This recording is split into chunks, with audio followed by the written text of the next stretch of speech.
Tea streams down his hair as he lifts a trembling hand to his face, horror blooming in real time. While a maid blurts out non-stop apologies behind him, he barely hears a word. Then it hits like a punch. He's Albin Audrey, a 15-year-old noble on the fast track to villainy, and his future is a straight road to ruin. Now it hits him. He didn't just wake up in a fantasy world, he reincarnated as the villain, built on arrogance, insolence, and pure laziness. Even this genius never lifted a finger to try. After his parents vanished when he was still young, his whole personality twisted out of shape. He looks down at his own heavy body and the truth punches him in the gut. At this rate, his fate is already sealed. A brutal future flashes in his mind. Him slumped and crawling like a loser in some filthy back alley, already convinced everything's about to be ruined. He names the catalyst for his own downfall from the novel, and it all kicks off at the academy after he gets crushed in a duel by the protagonist. Desperate to avoid dying like a loser, he swears he'll flip his whole life starting right then. Just as the vow lands, a knock slams through the door and he shouts, "Who's there?" A visitor steps in, an older man in a butler's uniform, introducing himself as Seabes. Albin's eyes widen because he knows Seabes Christian, the household's unshakable pillar.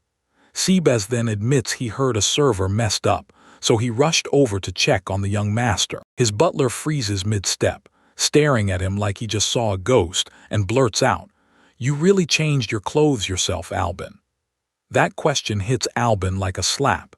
He remembers how the old, insanely lazy Albin Ottern couldn't manage something this simple even once. To cover his tracks, he snaps at Seabes, telling him not to get emotional over something so trivial, and claims it's quicker if he handles it himself. But deep down, he's rattled by the butler's reaction, so he fires off a new topic and insists there's something bigger to discuss, formally asking Seabes to step in and serve. Then he lays out his plan. First, he's trying to lose weight, and second, since Seabes knows swordsmanship, he wants to train under him. The moment those requests land, Seabes is frozen stiff, jaw dropped, eyes wide, just a stunned gasp escaping his mouth. Seabes immediately snaps, questioning whether his master just got smacked in the head, but Albin shoots back fast. No, he didn't, and admits the truth. His head only got drenched in tea. Panic slams into Albin as he realizes he has to win Seabes over if he wants any future at all, so he scrambles frantically for a reason that will actually sound believable. An idea hits him like lightning. He locks eyes with his butler and lays out his plan. Then he realizes, plain as day, right now he can't finish it. Seabes froze, staring in total disbelief, his eyes bulging like he couldn't process it. A wife, that was the young master's real reason. He tried to reason with the young master, telling him that his noble blood alone would bring a mountain of marriage offers. But Albin, sprawled on the floor, wouldn't budge. He snapped at Seabes to stop arguing, then demanded he charge in with everything he had, like he meant to end him. Then he dropped a loud, fearless promise. He would master both the diet and the sword in just 6 months.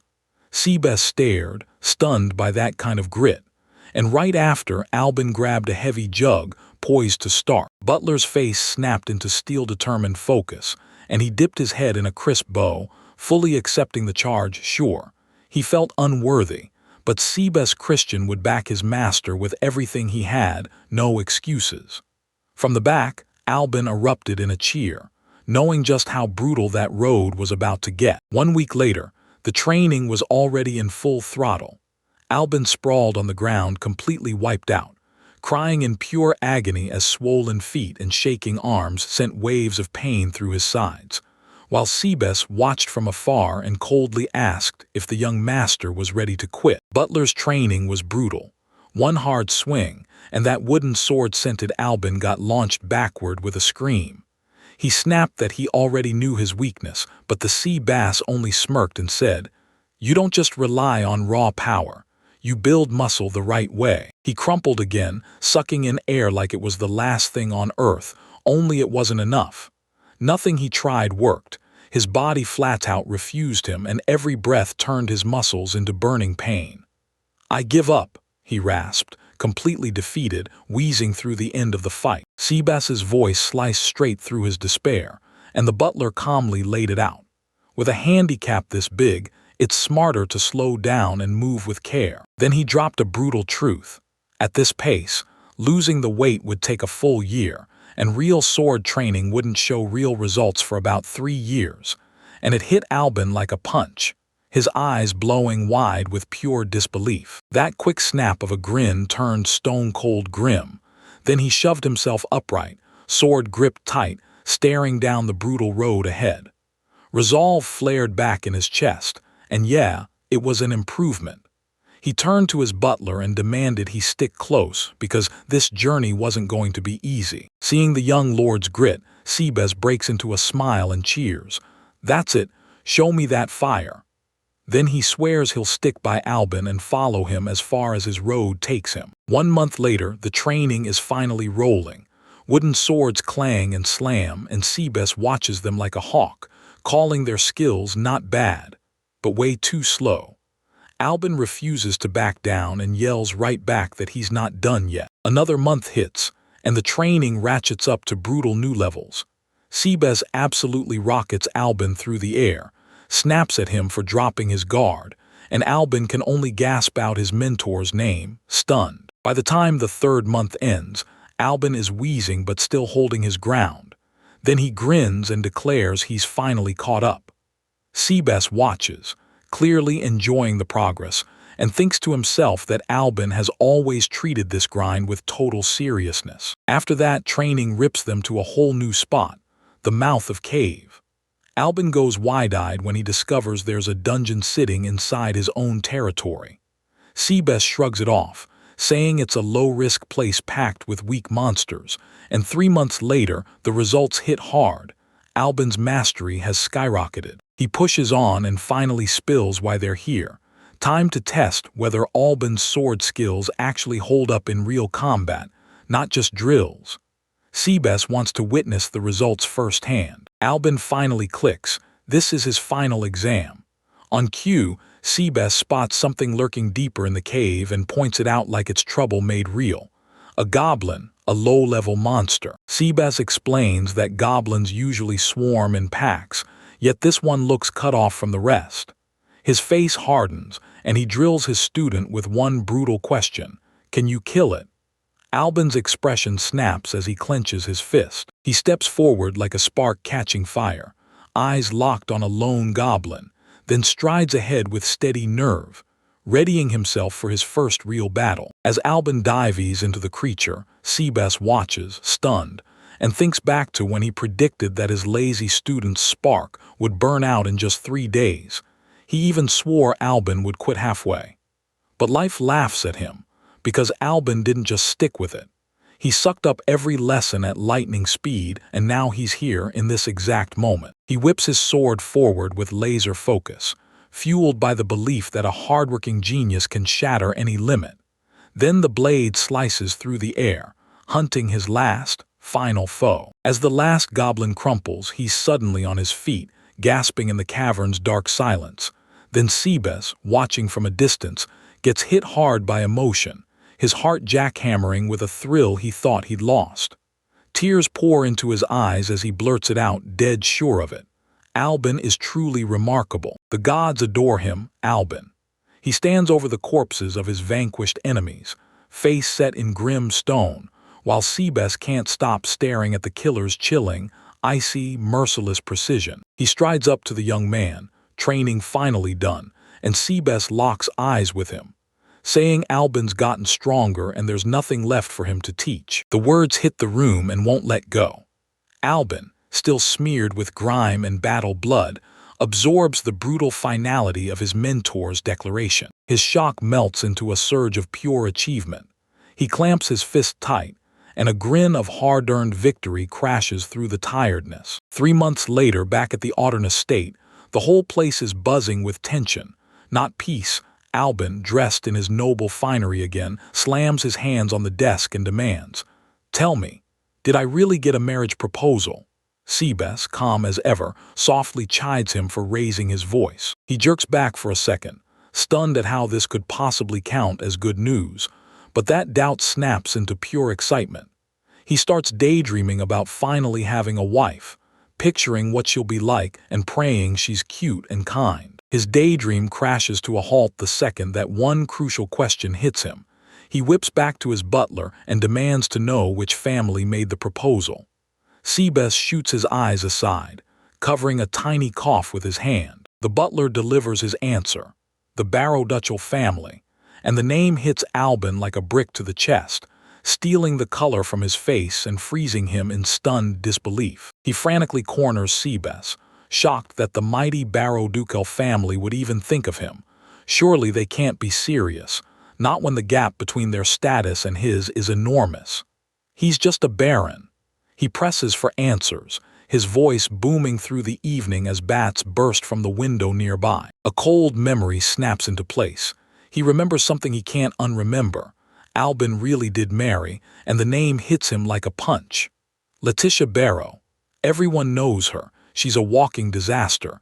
Her engagement got torn apart by her own misdeeds, and now she's stranded as an outcast with nowhere left to go. This revelation slams into him like a wrecking ball. He just stares off into nothing, crushed and lost, asking himself what the past 6 months of grind were even for until the truth lands. He's still marching straight toward his own downfall. As Albin slumps into his feet, Seabes watches him closely. Then the butler steps in, saying the Barrow girl really does have a tough streak, bluntly calling it pure misery, and still he offers Albin Sama a calm little push. Please do your best. With pure exasperation, Albin Audrin flung his hands up and demanded, out loud, if he could refuse. Because the whole nightmare of this situation felt like torture, he desperately wanted to dodge, while his butler, Seabes, stood right there watching. Seabes calmly spelled out the consequences and basically told Albin, if you want to make the mighty Barrow-Dutchell family your enemy, go ahead.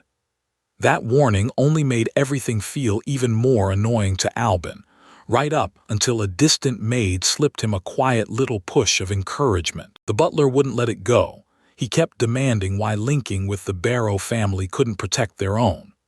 Albin exploded back with pure panic, swearing that same connection was exactly what would drag his family straight into ruin. Later, in a quiet study, Seabes leaned in and demanded details about the girl, then started spilling the newest rumors he'd just heard. They said the lady had swiped taxes from her family's estate and brazenly hauled a young man right into the mansion, and Seabes kept piling it on. She was even a notorious cheap schemer who'd gone and dipped into her own fiancé's money too. So as the scandals poured out, Albin could only stare and think, she's completely out of her mind. The weight of it all crashed down on him. His fist snapped shut. Every bit of effort, even the sacrifice of losing so much weight to rewrite his destiny, now feeling completely wasted. And through the window the cries rolled in like a bad omen. Frustration hardened his face, and his gaze locked on sharp, unblinking and relentless. Moments later, the rumble of an incoming carriage rolled up. Her arrival was here. Albin stood beside Seabes at the entrance, shoulders tight, whispering that the time had finally come, and he couldn't stop himself from wondering what kind of monstrous monster would step out. The carriage door swung open and one figure slipped out, Letitia Barrow. She stepped down with calm precision, her face utterly unreadable, and she strode straight toward the mansion. As she closed the distance, his hopes crashed instantly. The woman in front of him looked nothing like the rumors, and the shock hit so hard that he blurted out, "Good day to you," after thinking she was pretty before he could even compose himself. She could only stammer as the young woman named Letitia Barrow introduced herself. Then she stood firm and declared that the Audrin family would be taking care of her from now on, asking them, point blank, to watch over her. Just as Letitia finished, Seabes shot forward and introduced himself, casual, calm, deadly formal as the butler. He offered to escort her to her room, guessing the trip had worn her out, then asked where her attendant was. Letitia cut straight through it, saying she didn't have one. Albin's bluntness hit like a punch, and he froze for a beat. Then Letitia didn't even slow down. She ordered Seabest to hurry and lead the way. She shot a quick look over her shoulder and told the two men, clear as day, that she'd come to this place with nobody, alone. The moment she slipped out of earshot, Albin snapped his gaze to his butler and demanded his take. Seabest tried to start with something polite, saying she was a stunning lady, but Albin cut him off fast, making it crystal clear he didn't want compliments. The butler swallowed his pride, apologized, and raced to find the right words. After a beat, he fiddled with his white glove just right, then dropped one sharp, undeniable word. Odd. Albin didn't hesitate. He agreed on the spot because the moment he heard her, he knew it. No matter how you sliced it, she sounded nothing like what they'd been told.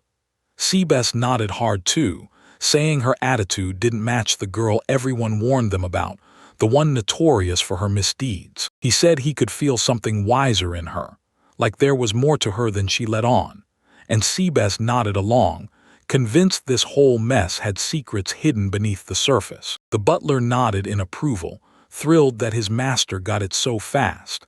Then Albin's resolve snapped into place as he ordered him to dig into what happened to Letitia, with one strict warning. Don't let a single soul find out about the investigation. Seabest snapped to attention, and Albin said he'd squeeze every scrap of info out of her, just as long as they didn't get dragged into the Barrow Duchy's mess. Still, with all that mystery hanging over them, he couldn't hide it anymore. He was relieved, even if he never said why. An unseen observer leans in, stunned by Letitia's unexpectedly polished grace. They braced for some uncultured fool, but instead found Letitia absolutely radiant with refinement. The observer keeps pressing, hinting that Letitia could be the perfect wife for Albin, and when the thought hits, he can't help it. His face burns, and he admits to himself he'd be more than happy if it ever happened. Just as his hopes flare up, they get slammed to the ground over a meal. Because when he tries to spin a tale of adventurers and even throws in mimics, Letitia won't even look his way, her face staying totally unreadable as she keeps eating. Right after she's done, smiling and thanking them for the meal, rage finally boils over in him. He snaps up and shouts her name, but she turns to go without a single glance back. He watches her march off and blurts that she still won't talk to him, while Seabest nearby chimes in with a deadpan take. Maybe the joke was just too dull, and Albin snaps, demanding he shut his mouth. He blurts out that Letitia has been dodging him for 3 solid days. Seabest says her view of Albin's reputation probably shifted, but Albin's not convinced. He thinks she's just keeping her guard up and then, fist clenched, he vows he won't back down. Renewed fire in his chest drives him back toward her, and he calls out, asking her to take a walk with him, only for her to snap her head away, refusing in total silence. He won't let up. He rushes after her, begging for any connection, firing off questions about her herbs and potions. But every single call he makes gets total silence. Every single attempt crumbles in his hands. Failure, again and again, until he slams down at his desk, fully and completely crushed. He's stuck there, spiraling over the fact that nothing he does is working, and every time he tries to talk to her, she shuts him down and won't answer. Because all he wanted was one simple conversation. He realized there was only one move left.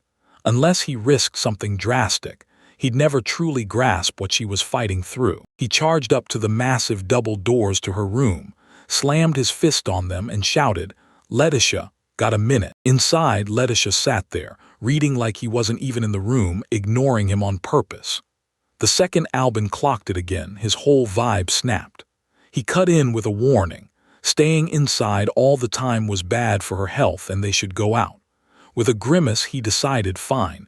If she wanted to play hard to reach, he'd play right back, like a villain stepping into the spotlight. He exploded through the doors with a brutal kick, shattering the wood and glass as he burst into the room, splinters and shards flying everywhere. Letitia's explosive entrance hit like a thunderclap, and her eyes went huge as disbelief swallowed every word. She could only choke out, "What?" He stepped through the wreckage like it was nothing. "Pardon me," he said. Letitia shook with rage and demanded how he could pull something like this. Albin shrugged and promised he'd get the door fixed. Then she snapped back that the door wasn't the issue. Her fury exploded as she stood there with her arms crossed and blasted him for barging into the ladies' room without permission, demanding he finally show some shame. With a sly, smug smirk, he snapped, "Sorry, but I'm a real scumbag," and then admitted the truth.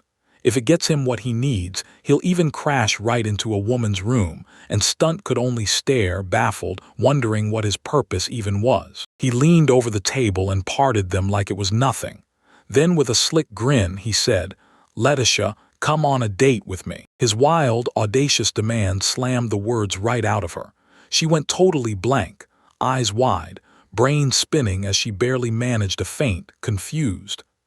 Outside, Alban Audrin throws his arms wide, soaking in that crisp, refreshing air, then spins to Letitia Barrow-like. "You feel it too, right?" Her face stays icy, and after a beat she admits she might agree if he weren't standing right there. She realizes she's still keeping her guard up around him, and he instantly reads every nasty thought she's throwing his way, calling him scum with a silent kind of contempt. And with a weary sigh, he admits it to himself. If the roles were flipped, he wouldn't trust someone like Alban Audrin either. He drops the thought for a second and jabs his finger toward a trail climbing the mountain, telling them to follow it for a slice of pure, breathtaking scenery. Then, after a short pause, Letitia murmurs, "Okay," and agrees. Just as they keep going, she trips hard on the rocky, uneven ground and blurts, "Wait for me," because she's clearly not used to walking mountain paths. Shade snaps in, furious he never warned her about this walk he planned, and Alban bolts out an apology, begging for her pardon as he reaches down toward her. With a swift move, he scoops her up bridal style and Letitia yelps in surprise. Then he grins and tells her, "Trust me, this way you won't sprain your feet." With a firm snap of certainty, she tells him not to touch her, right now. Alban quickly assures her he won't do anything weird because that would only spell trouble, but somehow her words still land like a sting. He's practically lifting her like it's nothing, and inside he's stunned at how smoothly it all comes, silently thanking Seabass for the training, while Letitia, even if he's acting totally normal, feels it in her bones. He's got to be thinking something off, and that creepy hunch hits Alban with terrifying precision. He grins and urges her to look ahead, yelling that their destination is finally in sight. Then Letitia lifts her eyes from his arms, all curious. In front of them, a jaw-dropping, wide-open world stretches for miles, and Letitia just stands there, stunned. "Wow," slips out of her mouth as she drinks it all in. Alban watches her with a soft smile, like he's loving every second. She stared at him, stunned, as he explained that from where they stood, they could see the whole modern territory. And he said with raw sincerity that he'd truly been dying to show it to her. He kept going, saying they'd team up and guard this whole territory from here on out, and that hit Letitia like a punch. Her eyes widened before she even had time to react. As they moved, she kept replaying the rumors she'd heard. Alban Audrin, a swaggering thug with zero manners. Then she said it out loud, and when he realized what she thought of him, he froze, staring in pure confusion. He spun back to her with a grin, snapping her wrong. Those rumors missed the real truth. He wasn't just lazy, he was admitting it, and he definitely wasn't some low thug. His grin stretched wider, sharp teeth flashing as he jabbed a finger up and declared, "I'm a villain," while Letitia couldn't stop herself from laughing. That warm, blazing smile hit Alban so hard he went silent for a heartbeat. Then she teased right back, telling him villains don't usually announce themselves as villains. Her laughter rang out at the water's edge as he watched her step into the shallow stream, and Alban couldn't help thinking it was the best sound in the whole world. She shouted his name, grinning like the world just lit up, and told him the water was cool, refreshing, and actually pleasant, like the first real breath of calm for a city girl. Sitting by the water together, she asked if flexing his dominance over some city girl made him feel proud, and he just smirked, laughing that he was only joking and never meant any of it. Then his smile vanished. He got serious and called her by name, telling her they still barely knew a thing about each other and should use this moment to introduce themselves properly. Letitia let out a sigh and said she wasn't interested, but Alban wouldn't back down. He insisted he was. He leans in and listens as Letitia Barrow steps up and introduces herself like it's a royal ceremony. Black tea and scones are her favorites, and her hobby is hanging out with kids. He jokes she must really like them, and she shoots back that she doesn't hate them, at least. Then he grins and declares, "All right, it's my turn." He introduces himself as Albanadrin, says his go-to meal is steak, but he's dodging it right now to keep his weight in check. Still, his hobbies are sword practice and just lounging around, and Letitia can't decide if he's grinding hard or full-on slacking, though he laughs and admits he's honestly wondering the exact same thing about himself. He keeps going, telling her he likes her exactly as she is, then cracks a joke that he must be some kind of hard worker to have reshaped her body like that, until their playful moment gets ripped apart by a deafening roar, and out of the woods charges a gigantic, monstrous killer bear. These woods bears don't go looking for trouble. They just raid crops, and that's exactly why Letitia snaps into panic, sputtering, "Why are you telling me this now?"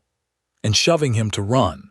Then the beast bellows again, its stare pinned to her, and Albin clocks the danger is meant for Letitia, so he draws his sword and steps in, shielding her. Cold as ice, he slides between her and the monster.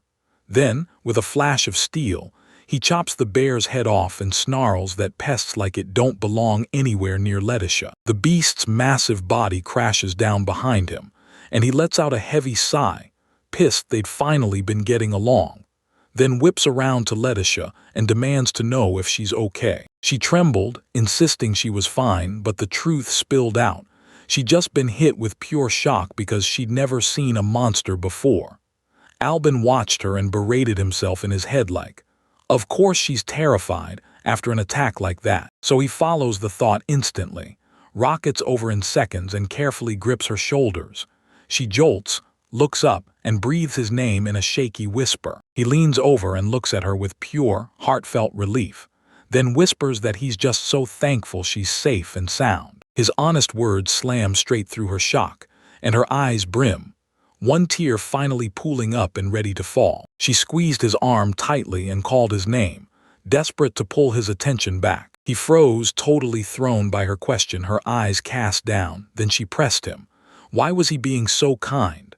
All he could manage was, "What do you mean?" She stared up at him, her voice trembling with real confusion, and straight up asked if he was only being dragged into a political marriage with her. His tough act crumbled into a grin when he blurted that he wanted to flirt with his adorable wife.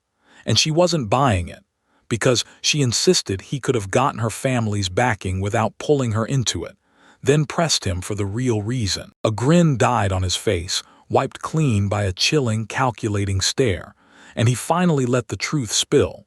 This wasn't affection at all. It was investigation, hunting down what she did and every person she dared to provoke. He confessed that his old act was just a mask, then took her hand and fired off advice. Yeah, she used to be out of his mess, but now she's in it, so listen.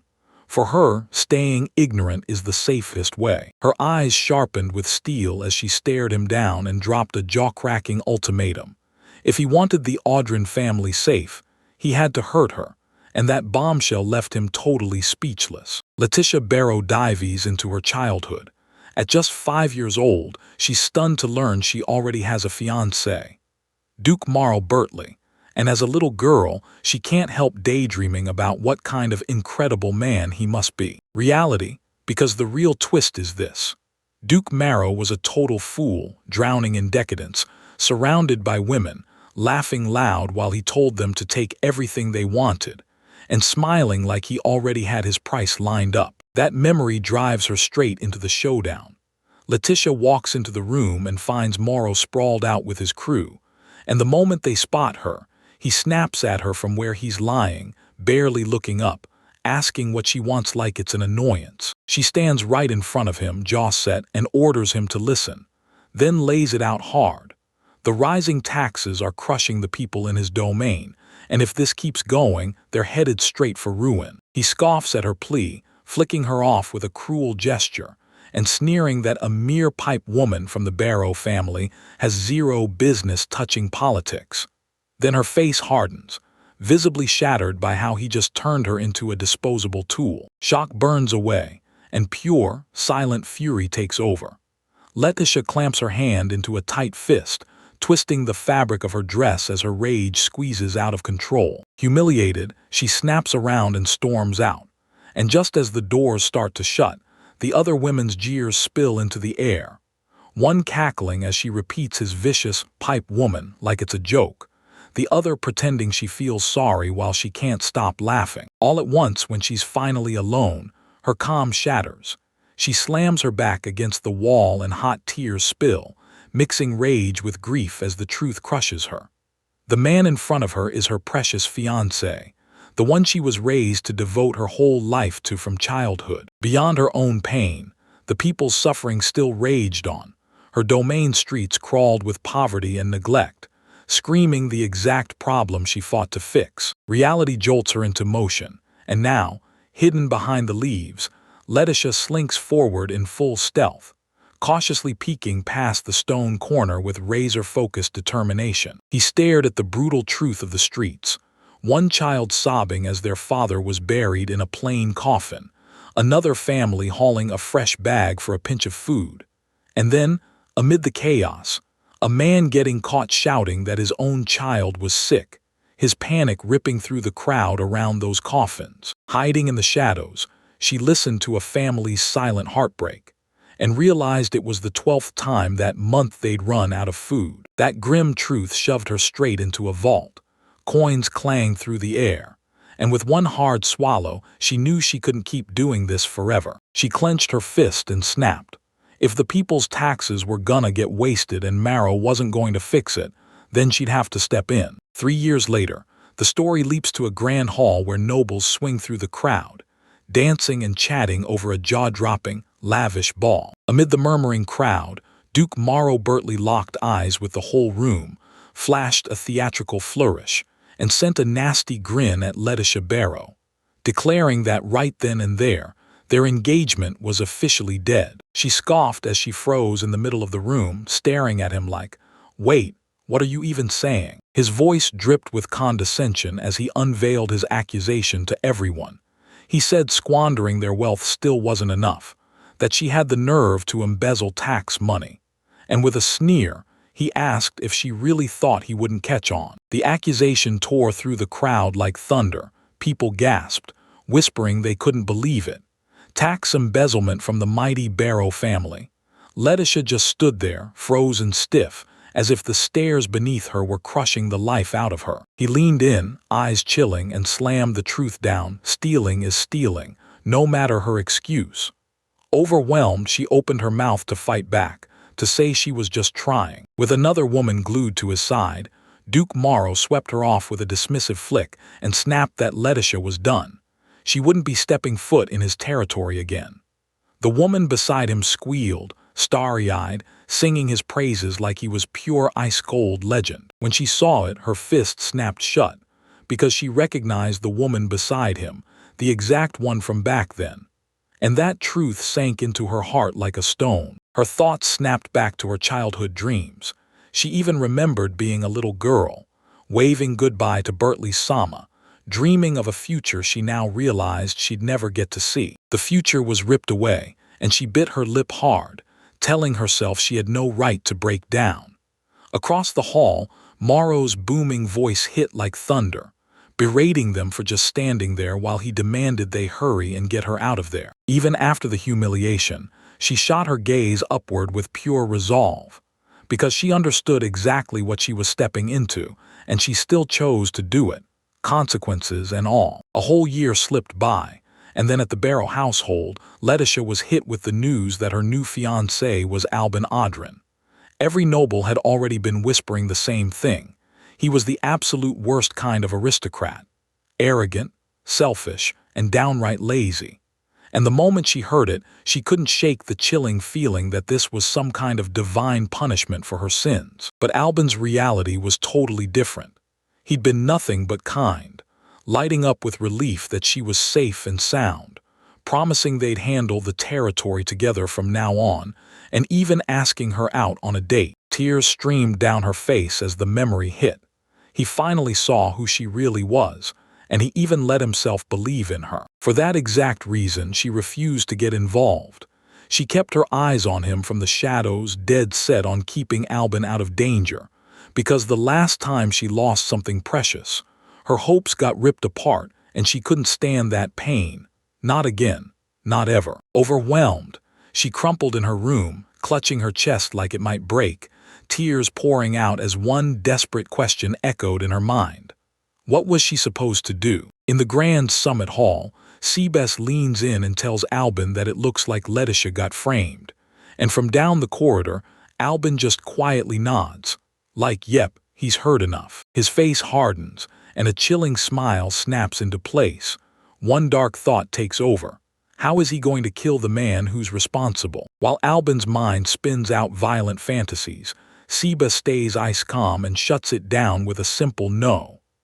Then he calmly lays out the real problem.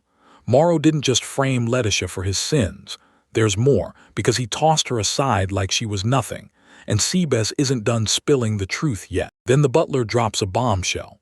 Turns out Letitia really did have her hands in the Bertley family's assets, and he confirms that at least this part of the accusation isn't false, leaving Albin absolutely stunned. He slams his fists down and yells, stunned out of his mind, no way. He argues back, dead sure she could never do something like that. Seabass tells him to breathe and calm down, insisting she really does have a reason, even if it sounds hard to believe. He leans over the table, and for a second his rage gets shoved aside by pure curiosity. Then Albin snaps, demanding to know what that reason is. It all kicks off with a blast from the past, Letitia grinning warmly as she charms a delighted young child. Seabass finally cracks it open. Letitia wasn't stealing for greed. She'd been siphoning taxes from the territory to keep a shelter running for abandoned kids in crushing poverty, and the proof hits hard. A memory of her serving food to a whole room of them. As Albin pieces it together, Seabass nods and drops the truth. Letitia wasn't just taking, she was stealing for the kids. And she'd even gone reckless with the Bertley family's assets to help the poor and lift their whole way of life.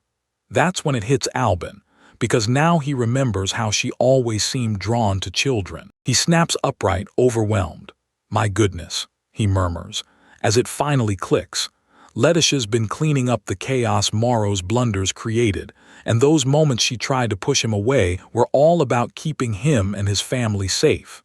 That selfless choice hits him like a punch and locks it in, making him. He froze in silence for a split second, letting that bombshell sink in. Then he snapped out his butler's name.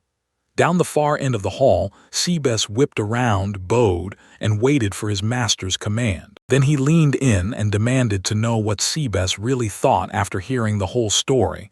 No sugarcoating, just the truth. And the butler didn't hold back for a second. He straight up said the whole damn situation was complete bullshit. A predatory grin crawled across Albin's face, and he agreed with his butler's words without hesitation. Then he clenched his fist, demanded Seabass's help, and swore he'd make the scumbag who framed Letitia choke on fear for what a real villain can do. Letitia freezes mid-bite, clutching a piece of bread like it's evidence, her face screaming disbelief. She demands the truth, and Albin, sitting across from her, just calmly taps the table to confirm it. He's the one who's been spreading the rumors. With a confident smile, he lays out his motive, clear Lady Letitia's name, and wipe away every regret she's left with. And then he spreads a rumor. Albin Audrin is plotting revenge against Duke Mara. These stammers barely squeeze out a U, and when he leans back like he's daring the room to doubt him, he confirms it. Yeah, it's exactly the kind of rumor. Her calm cracks the second she snaps upright, warning Albin that his move will surely drag Duke Morrow's unwanted attention right to them. Yet Albin stays ice cool, telling her to just calm down. Then he drops the bomb, there's more to his plan, and says he's spreading another rumor too. Letitia is so stunned she can only blurt out, "What do you mean?" He breaks down the second, conflicting tale he's been spreading, saying he and Lady Letitia can't stand each other, and then admits his real plan.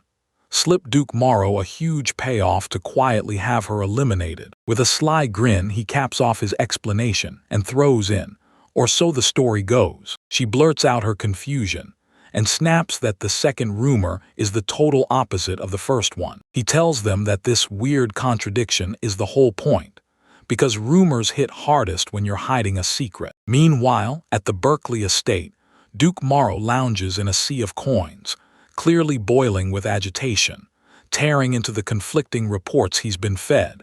And he roars that the newest update is the exact opposite of what he swore he heard before. He listened as rumors churned around him, until a noble woman spilled everything happening in town, claiming he had a terrible reputation for working Letitia to the bone or worse, locking her up. She looked completely baffled by the tangled stories, but he just leaned back with a smug smile, like he already knew the rumors about them not getting along might be spot on. His mind sprinted through clues, snapping together his own version of the truth. Then he pictured Albin Audrin, the guy he swore had the worst personality on Earth, and decided there was no chance Letitia, strict as she was, would ever fit him. And the scariest thought hit next. What if Albin didn't just dislike her? What if he was bold enough to have her killed? While his confusion sowers huddled up, plotting their next strike, Letitia snapped that it was still only rumors, and they needed something real, something decisive.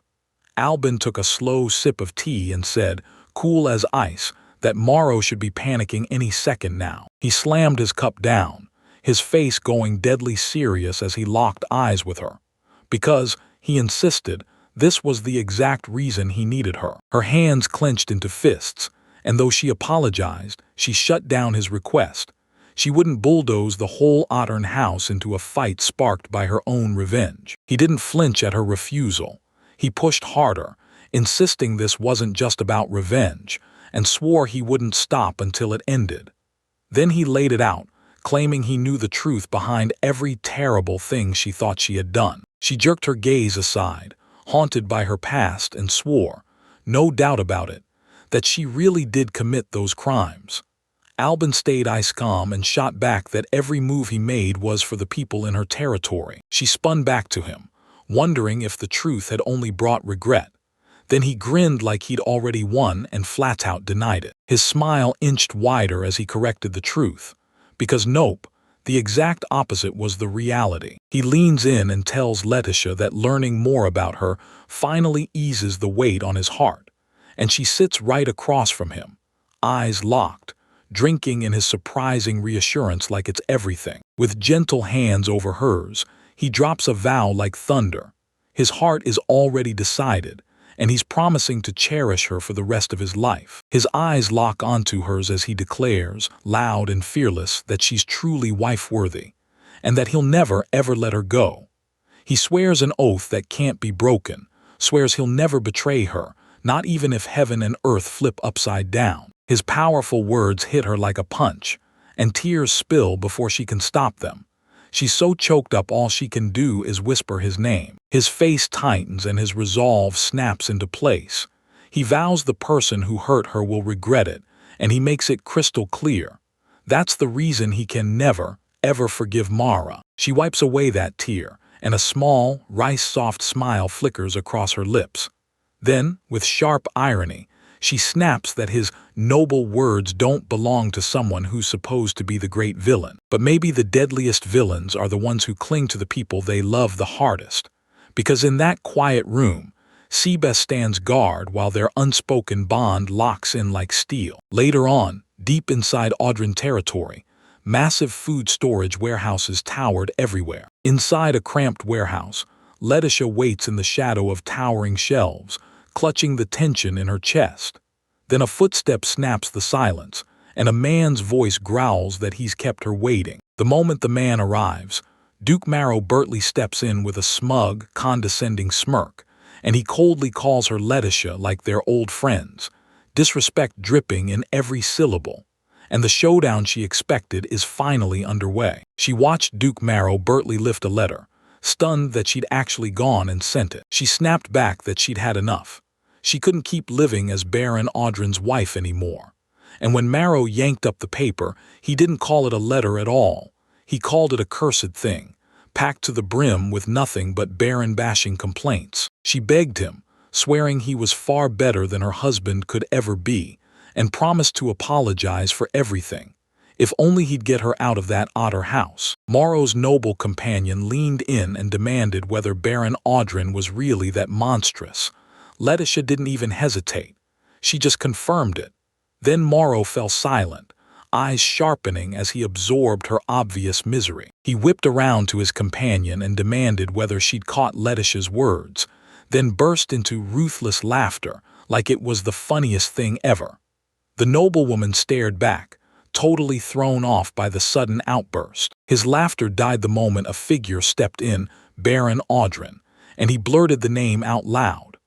Letitia stared at her husband's sudden arrival like she couldn't breathe. She pressed Morrow for answers about what he just said, but he didn't back down. He dropped a game-changing truth she never saw coming. He'd been in touch with her husband too. He laid out his scheme and told her, "Yeah, they've been whispering about how you two keep clashing non-stop, but this is the final proof I needed." Then a cruel grin spread across his face as he leaned in and said, "The second you begged me for salvation, you sealed your fate." Then he finally spilled the truth, confessed he'd hated her from the start, calling her uptight and completely lacking any charm. As Marrow gloated, Albin strode up and clapped a hand on his shoulder, admitting that while Marrow used to see her as nothing more than the young lady from the ducal Barrow line, and that it took a ton of effort to break their engagement. The very person Marrow had just thrown under the bus was now his most trusted ally. He jabbed a finger at Duke Morrow, and the Duke's face crumpled into pure confusion, stammering for orders, while Albin's just nodded like, "Yep, that's it." Duke Morrow's confusion curdled into a savage smirk, and he snapped his focus on the terrified Letitia Barrow, then barked at Albin, "Kill Letitia Barrow, kill her." The order got a grin so wide it practically screamed excitement, and Albin couldn't hold back as he said he'd been waiting for Morrow to finally speak those words. With a blur of motion, he sprang forward, not at Letitia, but straight for the Duke's guards. His blade snapped through the air and carved them down in it. The Duke and his crew froze in stunned silence, and Albin Kamlai stepped in right beside him to set Letitia's next move. Then he praised her for that insane performance, and she grinned back like, "Yep, the plan worked flawlessly." Letitia snapped her eyes to the dumbfounded Duke, a sly grin curling on her face, then feigned humility and said she was truly honored by his praise, leaving Morrow staring at the ruins of his own defeat. In a giant storeroom, Duke Morrow, huge and furious, barrels straight at Albin Audrey, his face twisted with pure rage, and he jabs a finger like a weapon, demanding to know if this was all part of Albin's scheme. A faint smile flickers on Albin's lips as he calmly fires back at the accusation, reminding the Duke that he was the first to try framing Letitia.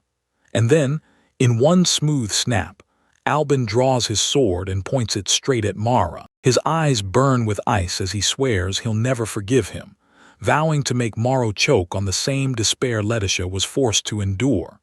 And the moment the threat hits, Morrow's body starts to shake and he breaks into ugly sobs. Morrow lets out a sharp strip of bravado, declaring their collusion is treason, a crime so serious it can't be shrugged off.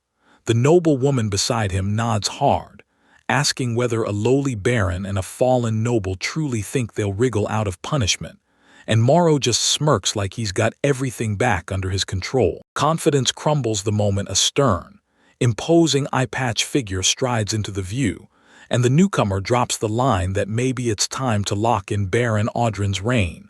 Morrow jerks his gaze up, stammering in pure disbelief. Morrow Burley, the Duke of Command, ordered him to stand down cold, claiming that pretending not to know won't save him, and then he introduced himself. Crayon's Hook, the kingdom's highest honorary knight commander of the Knight Order. But Morrow looked utterly horrified, blurting out why Lord Crayon would be here in the first place. Lord Crayon grabs the spotlight and says, "I'm here because Sebas invited me on a trip to Audrin territory." Then he leans in with a wild twist. By pure coincidence, he claims he overheard Morrow barking orders to wipe out the Barrow Duchal family. Morrow starts trying to deny it, but Seabes rushes forward and slaps down a letter he swears he stole from Albin. Panic hits Morrow. He snatches the letter from Seabes and snaps back that it's a whole setup, cooked up by Albin. After reading the letter, Lord Crayon snaps the truth into focus. There's nothing in it about killing, just a cold. If Morrow wants Letitia gone, I'll help. Albin plays dumb on the spot, acting like he has no idea what anyone's talking about, while Letitia watches him closely and finally sees it. He's pure evil. He made sure Lord Crayon heard the order with his own ears, and then made sure there's zero written proof tying him to it. With the truth laid bare, Lord Crayon jabs a finger at the Duke and barks for his knight to drag Morrow in. Morrow just freezes, staring at the damning letter like all hope just got crushed. As the knight closes in, he goes all in with one last desperate move. Duke Morrow throws his hand out and bellow roars that he's challenging Baron Albin Audrin to a duel, right now, to reclaim his honor. Albin Audrin didn't flinch. He cracked a grim smile and faced the challenge head-on, even though it felt like a total pain. Still, deep down he knew this was his perfect opening to take Morrow fair down and square. The duel was officially accepted. Then Knight Commander Hux to Crayon named Morrow and Crayon the official witnesses, and the two combatants squared off. But Morrow stepped back hard, swearing he'd still kill Albin. Right before they could start, Albin cut in, demanding he ask one question first. He grilled Morrow about whether he planned to apologize to Letitia, hinting that one real apology could finally bring peace. Then Morrow snapped, shrieked into his fiancée, and surged forward, screaming at Albin to drop dead first. Albin's brutal counterblow met the furious attack head-on. He snapped, swore he wouldn't hold back anymore, and smashed Morrow's nose with a thunderous punch. Morrow staggered, hands flying to his face, shaking in pain and disbelief, while Albin coldly mocked him and demanded what happened to that earlier courage. Staggering, Morrow slashed at the air with furious swings, but not one blade found its mark. He erupted in a frustrated scream, demanding how lazy Albin Audrin could be this strong. Albin juked every hit like it was nothing, then taunted him with the truth. He'd been training for the last 6 months, before crashing into Morrow and driving him straight to the ground. Cracking down over the fallen Duke, he leaned in and started talking, telling Morrow that while he'd been out carousing and driving his people to suffer, Letitia had been doing everything she could to help them and stop his downfall, while Letitia watched with a wounded face, and Morrow could only stammer back. He shut Morrow up mid-sentence and kept hammering his condemnation. Albin declared nobles were nothing but leeches, sucking off the common folk, something Letitia instantly got. She de-risked everything to save the burly territory, but with Albin twisting his arm, Morrow forced the Duke to shriek in raw agony. With one last lecture, it all landed like a hammer. Albin snapped that everything Morrow had done was crush Letitia's feelings, then drove the point home by swinging a brutal kick that launched the Duke sailing across the hall. The kick blasted him into the dirt, but Morrow scrambled up on pure rage, yelling at Albin to back off. Then he hefted his sword and threw himself into one last reckless charge. Albin's blade flashed in a blink, smashing through Morrow's defenses. One brutal strike, right at the elbow, severing his right arm and ending the duel in a violent spray of blood. Standing over the collapsed Duke, his screams of agony tearing through the grounds, Morrow clutched the ruined stump of his arm as Albin's cold, razor-sharp voice sliced in, asking if Morrow had finally swallowed the same despair Letitia was forced to endure, then sealing it with a chilling finality. The Duke would die right there. Right when he lined up the final strike, a warm presence slid up behind him. Letitia wrapped her arms around him, calm as ever, holding him tight. She begged him, voice gentle but unshakable, telling him he'd done enough, because one more step would dirty his very soul. Tears spilled as her warning cut straight through his rage, and he could only stare at her, stunned, choking out her name in silence. The tension snapped, and Letitia tilted her head up to him, blurting out a heartfelt thank you. She couldn't believe he'd burn with that kind of fury for her. From the sidelines, Lord Crayon watched it all unfold, wearing a knowing smirk. A loud official's voice thundered over the duel grounds, and Albin's name rang out with Audryn as the victor. Then Albin spun to Letitia, staring like, "Is that really all you wanted?" She nodded with fire in her eyes.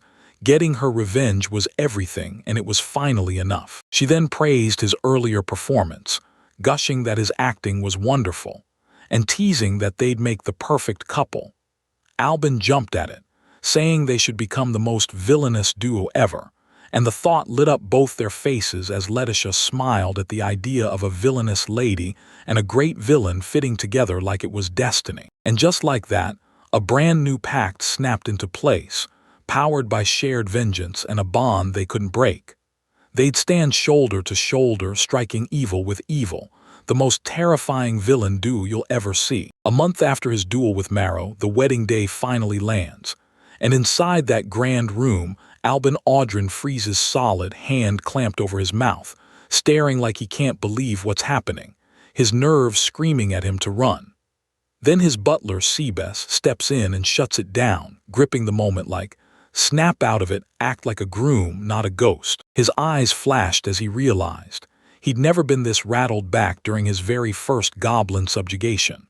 The whole ceremony happened because Letitia pitched it, since they were already husband and wife, so why not seal it properly?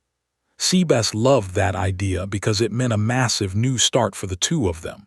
With a wink, he told Albin to make himself nervous, because if he didn't, Letitia would absolutely be let down. Butler's words hit and Albin claps both hands to his head, eyes sharp now, fully determined.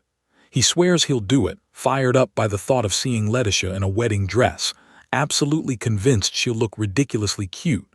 Seabes then drops a brutal little memory, saying it reminds him of Albin's father, so freaked out on his wedding day that he had to smack himself just to snap out of it. Albin laughs it off, calling the story nostalgic, even if he can't quite picture his parents at that age. Hearing that, Seabes dips low in a deep bow, his voice heavy with emotion, and he says it fills him with pride to witness the weddings of 2 generations of the Audryn family, while Albin watches, moved, and answers that hearing Seabes say it feels like the greatest honor he could ever get. He pauses, then starts to add, "But to me, he finishes, looks Seabes in the eye and says he's always seen him like a father." Then the old butler freezes, stunned, staring with wide eyes. Albin grins and admits every bit of Seabes's hard work paid off, even if he'd been a total troublemaker. And for the first time, Seabes feels real happiness. But before it can fade, Albin hits him with one reminder. It's time to go, and Seabes breaks down into tears. Meanwhile, in a separate room, Letitia gets cared for by a noble woman who leans in and asks if she's feeling lonely, only for Letitia to say she's calmed down. She thinks about how none of her relatives are here, yet the warmth of the modern barony's people kept loneliness at bay. Then she presses a hand to the necklace at her throat, and the reason she never felt a single nerve at her engagement party with Marrow suddenly clicks. She understands it all now. That pounding, fluttering ache in her chest isn't fear, it's love, because she's about to marry the one person she truly adores. Sure, worries about what tomorrow might bring still creep in. Will they really fit? Will they stay strong? But her happiness is crushing every doubt. She soaks in the warmth of it, while Albin peeks through the curtain with a grin so wide it copies her own happiness. Then Letitia snaps her attention to Seabes and tells him her flower veil is gone. She insists that kind of absent-minded slip just isn't like her. But for today, she decides she can't dwell on it. With a soft smile, she wonders if maybe things won't be so bad after all then. Right there at the altar, Albin's confidence crumbles. He goes deathly pale, battling nausea as his thoughts scream, "I'm so nervous, I feel like I'm about to puke." Panic spirals in his chest as he scrambles through every moment, Seabes and Letitia walking down the aisle, lifting the veil, the vows, the ring. Yet it only cranks his anxiety higher. He can't help wondering why weddings have to be choreographed so perfectly, and the truth hits him. He's terrified.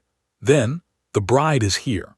The entrance is announced, and his face twists with full-blown terror. He's frozen in place, staring, as Letitia storms up to the altar, her wedding gown glowing while she slips into a vivid vision, eyes shut, smiling like pure peace, as flower petals swirl down around her like a dream. She's left breathless staring at her beauty, swearing she's not just an angel, she's a full-on goddess. And when she catches him staring, Letitia panics, cheeks burning, and asks if there's something on her face. He shrugs it off and treats that intense stare like a compliment, and right nearby Seabes fires off, saying Albin's being loud. But he's still got to agree. Letitia is the most beautiful woman alive. Joy hits Albin like a wave, because he realizes he wasn't the only one whose heart was about to explode. With happiness overflowing, he stands beside his bride, Letitia Audrey. The priest kicks off the ceremony, asking if they'll take each other as husband and wife, love through sickness and health, richer or poorer until death parts them. And when their voices ring out strong, they answer, "Yes, we do." Then the priest tells them to trade rings. As they gear up, a past fear crashes into Letitia's mind. She remembers how she once swallowed her pride, apologized to Albin, confessed she was terrified, and wondered if a fallen noble like her even had the right to be happy, or if it was wrong to let herself accept it. But Albin's voice from the present slams the doubt memory to pieces, and he declares, dead certain, of course it is. Then he swears he'll make her happy, promising to prove he can turn her into the happiest girl on the planet. He slides the ring onto her finger as proof he kept his promise, and right away tears spill into her eyes. Letitia tells him she's truly happy, maybe the happiest she's ever been. Then they lean in for a kiss, while Albin whispers that it's still way too soon to call this the best moment of her life. He tells her this is just the first spark, because so much more is coming. He pulls up the promise he swore to her, he'll make her the happiest person alive. Letitia leans into his logic and says they'll never agree on the perfect moment, not even if his grandparents try. Albin nods and adds that being a couple just got even better, and as he watches her, he thinks, a smile. That's where she shines the most. The moment he lifts her veil, emotion floods her chest, and when Letitia meets his eyes, she makes a silent vow. No matter what, she'll do everything to keep his smile safe. They lock lips and seal their vows for real, right as the crowd erupts into applause. And then some sharp observer whispers that Albin and Letitia, Audrey are proving to be one seriously intriguing couple. Elsewhere inside an office, Lord Hyux de Crayon leans in and calls an elderly man, Headmaster Fast, laying out his plan to recommend a specific couple and get the headmaster's verdict. A female officer nearby snaps back right away, shouting that the rumors about them are awful. The headmaster just sits there, eyes narrowing as he strokes his long beard, weighing every word. After weighing everything, the Royal Academy's headmaster lifts his chin, admits they're a rare exception, and slams down a simple plan. They'll be allowed to take the entrance exam, while his eyes sharpen with cold, calculating focus. Outside the Audern estate, a carriage waits with the doors open, and a crowd of maids circles Letitia Barrow, tears already in their voices as they beg her to live well in the capital, swear they'll mail the vegetables they grew together, and promise she can come back any time if life turns rough. Tisha spots their heartbreak, flashes a gentle smile, and begs them not to sink in sadness, because she promises she'll come back in just 3 years. Reassurance barely dents their fear. Those maids crumble into tears as they beg to ride along with her, sobbing that they can't stand being torn apart and refuse to stop tending to her. Albin Audrin's hard voice slices the pleas short, and he flat out says, no. Reminding them they're part of the Audrin family, he tells them their job is to guard the mansion and the territory, even with disappointment burning in their hearts.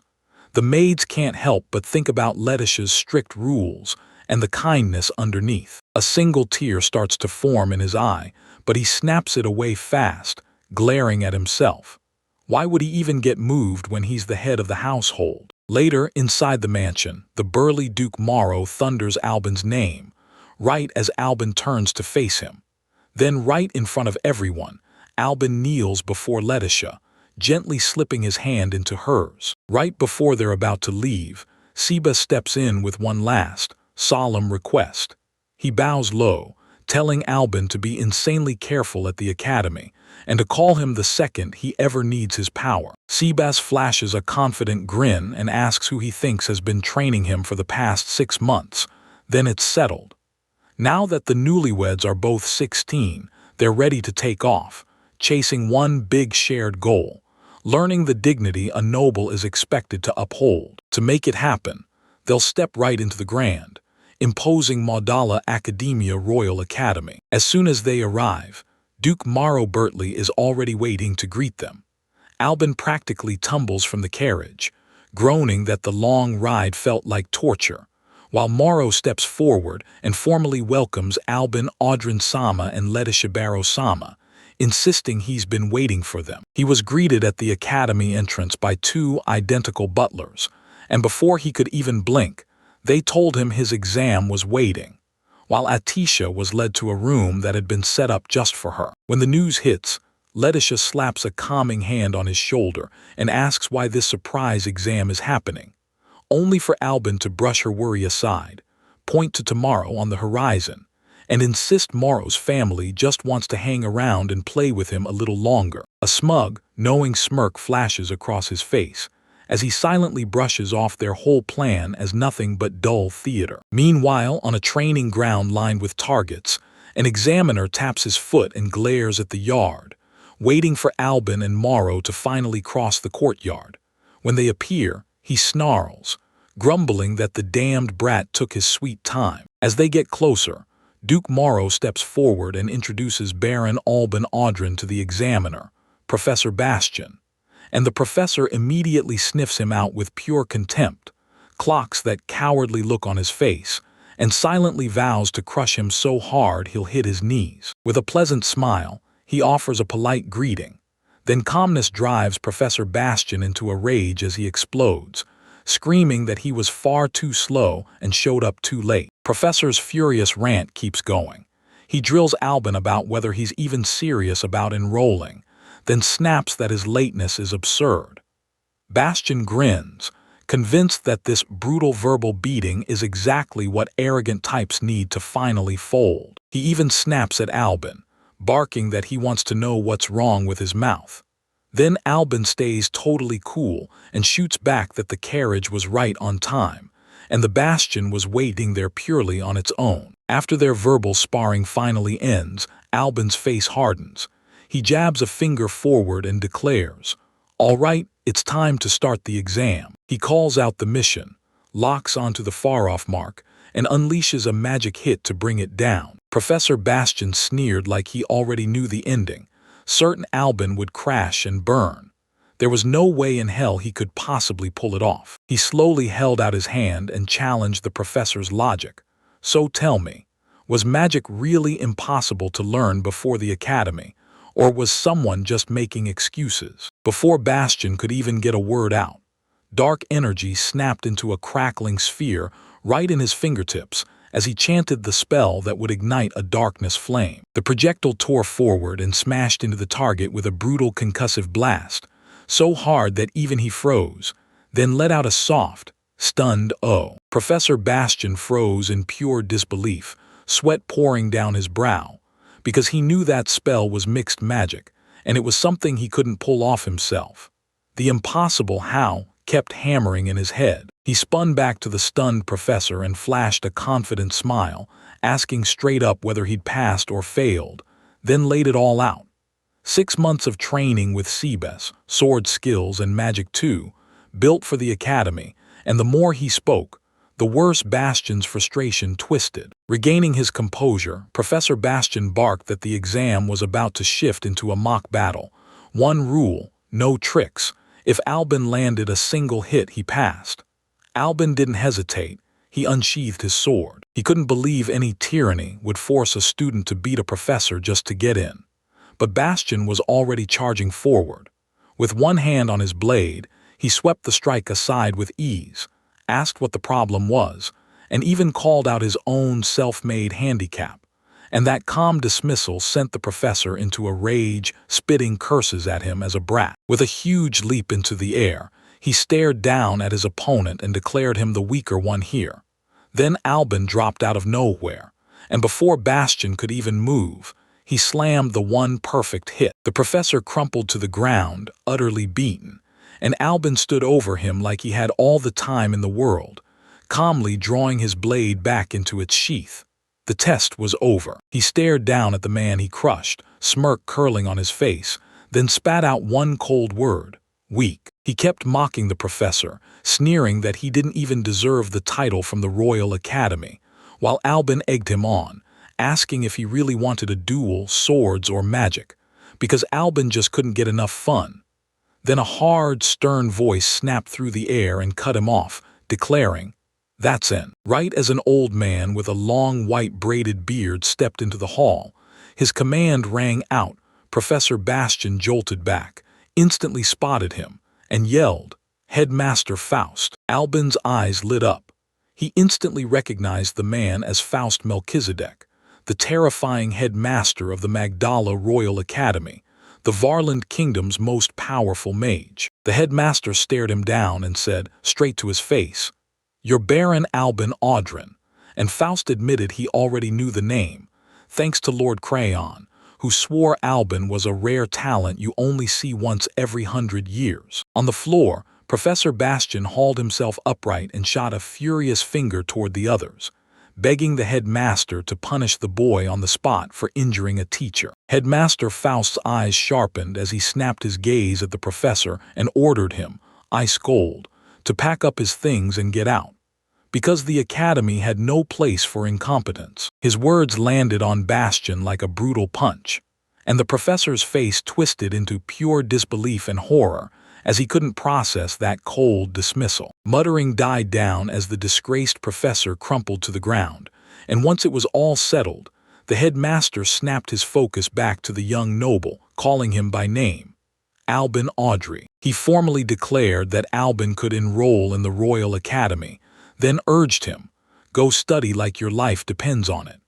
With a deep, respectful bow, Albin snapped into acceptance and thanked the headmaster from the heart. He listened as Headmaster Faust slammed down one last warning: remember your place as a student, and back off any more bullying of the faculty. Then he saw Professor Bastian still kneeling in the distance, freshly dismissed. He finally admitted it. Yeah, the headmaster was right. Then he stretched out like nothing happened, swore to rein it in, and promised he'd stop going overboard from now on. Just as he started to head out, Headmaster Faust snapped him to a stop with yet another command, then laid it out. Albin and one other student would get tucked into a special building meant for the two of them alone. But when Faust gestured toward the route, Albin froze, baffled, because the men's dorms were supposed to be right the other way. He obeyed the headmaster's orders to the letter, then stormed up to a massive, intimidating pair of double doors. Bursting through the doors, he found Letitia Barrow already seated inside, cradling a cup of tea. Then, with a quick laugh and a bright smile, he wondered who the heck his roommate could be, shot her a friendly hand, and urged them to get a wash. She took a calm sip from her cup and told him, straight up, he was wrong. This wasn't the women's building.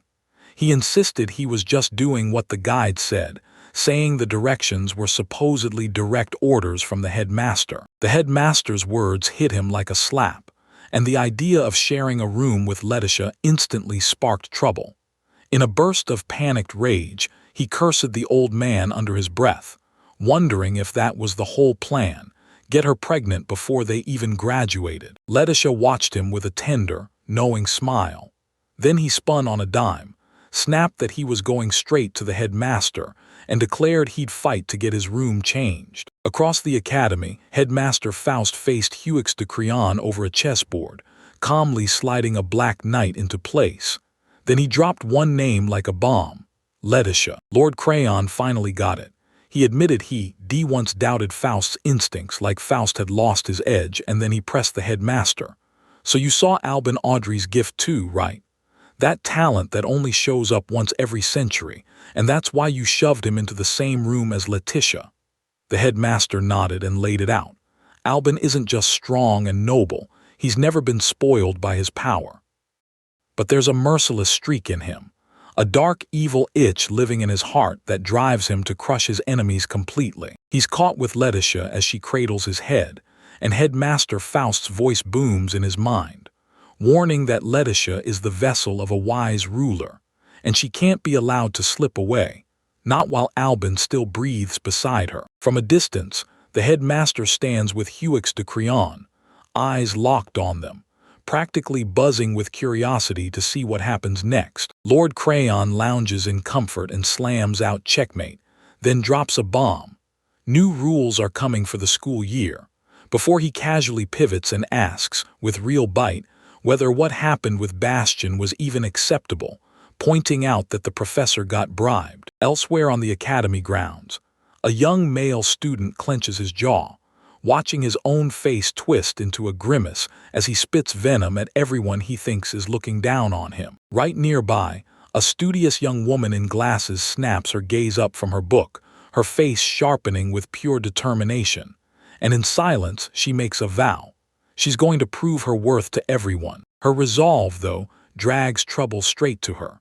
Before she can breathe, a resentful student lunges, clamps onto her, and snarls that he's out to humiliate Albin Audrin and the whole academy. As he squeezes tighter, the girl gasps in pure shock. Then the aggressor snaps around, furious, demanding to know who dared to step in. The newcomer doesn't waste a second. He snaps his sword's pommel into the bully's face and drops him hard onto the ground. The beaten student can only spit curses, shouting Albin Audrey's name, as his rescuer turns to the trembling girl and calmly asks if she's okay. She tilts her head up, staring at her savior, a young guy with short, light-colored hair, and when she blurts out his name in stunned disbelief, Albin, her whole face lights up with recognition. Inside the academy grounds, students hiss rumors about the notorious Baron Albin Audrin, how he supposedly bashed a teacher before he even enrolled, so they warn each other to stay far away. And while everyone's terrified, Albin just sprawls on a bench, stretches out, and lets out a huge yawn like he owns the place. A wave of concern snaps across his face when he clocks Letitia's lateness.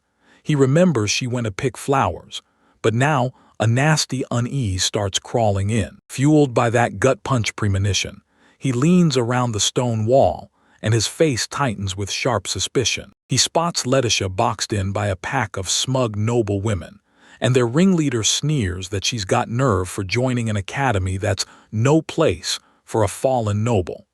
Albin's hand snaps to his sword hilt as he weighs his next move. When the noble woman leans in, contempt oozes from her voice. She trashes Letitia's perfume and spits that she's like a loud dog wearing human skin. Letitia takes the hit in brutal silence, her face kept out of sight. Letitia's humiliation made his companion smirk, like he was getting exactly what he wanted. One of them seethes and demands to know why Letitia thinks she can look down on them, then swings a hand to strike her, while Albin's, tucked in his hiding spot, freezes, face twisting with rage as he spits out her name under his breath. Just as the slap is about to land, a light-haired young man snaps into view and clamps the aggressor's wrist in midair, leaving the three bullies staring in shock at his sudden, calm move. His gaze slices through them, sharp, judgmental.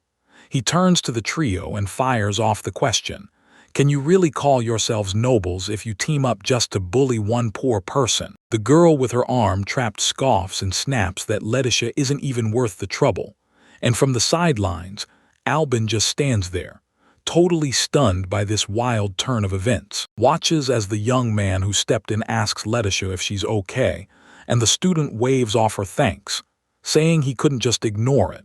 Letitia tells him she's fine, thanks him again, and privately realizes with a jolt that he's seriously handsome. A flash of pure irritation snaps across Albin's face.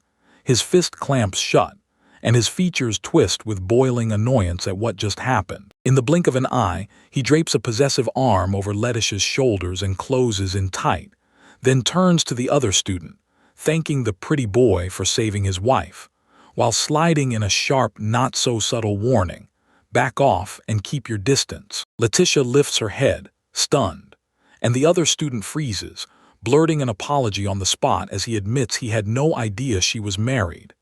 Then it clicks in his mind, and his eyes widen as he links her name to Baron Albanadrin, shouting that the common folk have been trading stories about the Baron's legendary exploits like wild, non-stop rumors. The student steadied himself, thrust out a hand, and introduced Lionel Highland. "Call me Leo." Then Albin shook his hand while his face stayed blank, and Letitia watched in silence. As Lionel smiles, Letitia's stomach drops when Albin's grip on her shoulder tightens into a painful squeeze, and she jerks her eyes up at her husband, silently begging for an explanation. Rage sits behind his eyes, narrowed and silent, while his face wears a cold, displeased mask. Moments later, Albin grabs Letitia and drags her away, marching down a long, empty corridor as the academy grounds vanish behind us. As they stroll beneath the stars, Letitia spots her husband's grim face and nails what he's thinking. She asks if he's planning to shove Leo out of the academy, then tilts her head with a soft smile and says, as his wife, she can tell. She turns to him and her smile goes gentle as she tells him, straight up, "Don't worry, I'm not into Leo at all, so you don't have to keep dragging him away from me."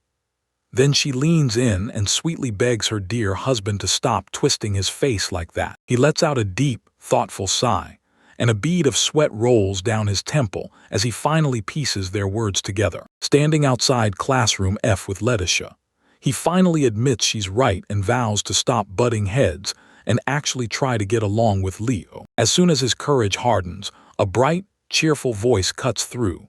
Lionel Highland shows up, beaming as he greets Baron Audrin and Mrs. Letitia, and Albin's face instantly twists with irritation. The young man can't stop grinning, loving that they're all in the same class, until Letitia clamps a hand on his shoulder and shuts him down, reminding him to stay quiet in the classroom. Inside, the classroom is buzzing with all kinds of students, and Letitia stands there with her arms crossed, eyes sharp, staring her new classmates down like she's measuring every single one of them. Before they can even settle into their quiet observation, the door blasts open, and a woman barrels in like she's about to steal the spotlight, full theatrical energy.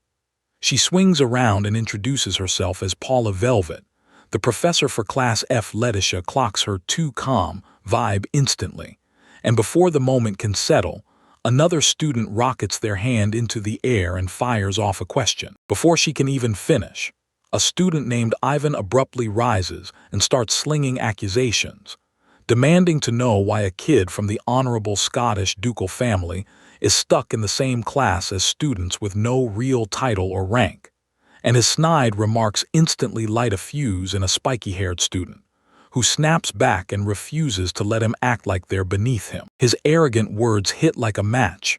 Right away, the spiky-haired student rockets onto the nearest windowsill, startling a female student as he closes the gap to Ivan. Ivan perched on the windowsill, and that spiky-haired kid instantly pulled the headmaster's words back into his head.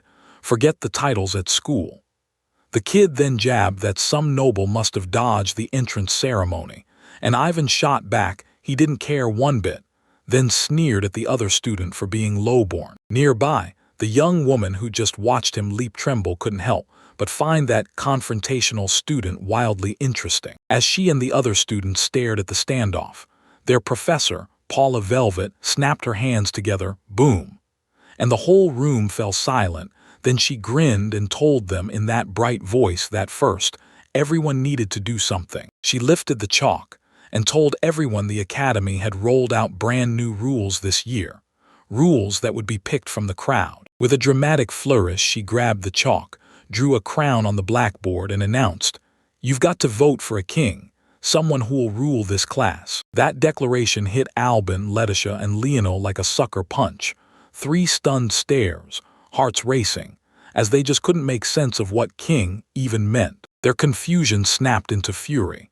Ivan slammed his fist onto his desk and demanded she quit playing games, even insisting he'd never been told about it when he enrolled.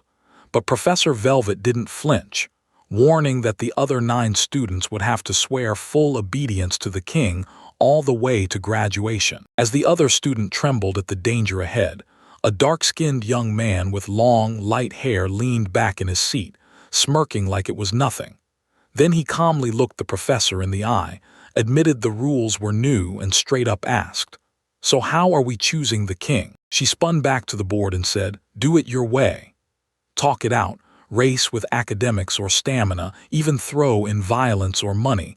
Just don't let anybody get killed." Then she smirked and dropped a ruthless condition. If no king was picked in 1 month, every single one of them would get kicked out. The professor's grin split wider as she urged them to unleash everything they'd learned so far, then knock the others down a notch or two. And the moment her words hit the room, the reactions flew. Letitia's worry, Ivan's hard stare, and that dark-skinned student's sly, intrigued smirk. Before she could even finish, Rowan Stradian from seat 6 exploded to his feet, slammed his fist on his desk, boomed that everyone should duel, and declared that only the last one standing would become the strongest, and the only one fit to wear the crown. His savage proposal lit up the room with wild, mixed reactions.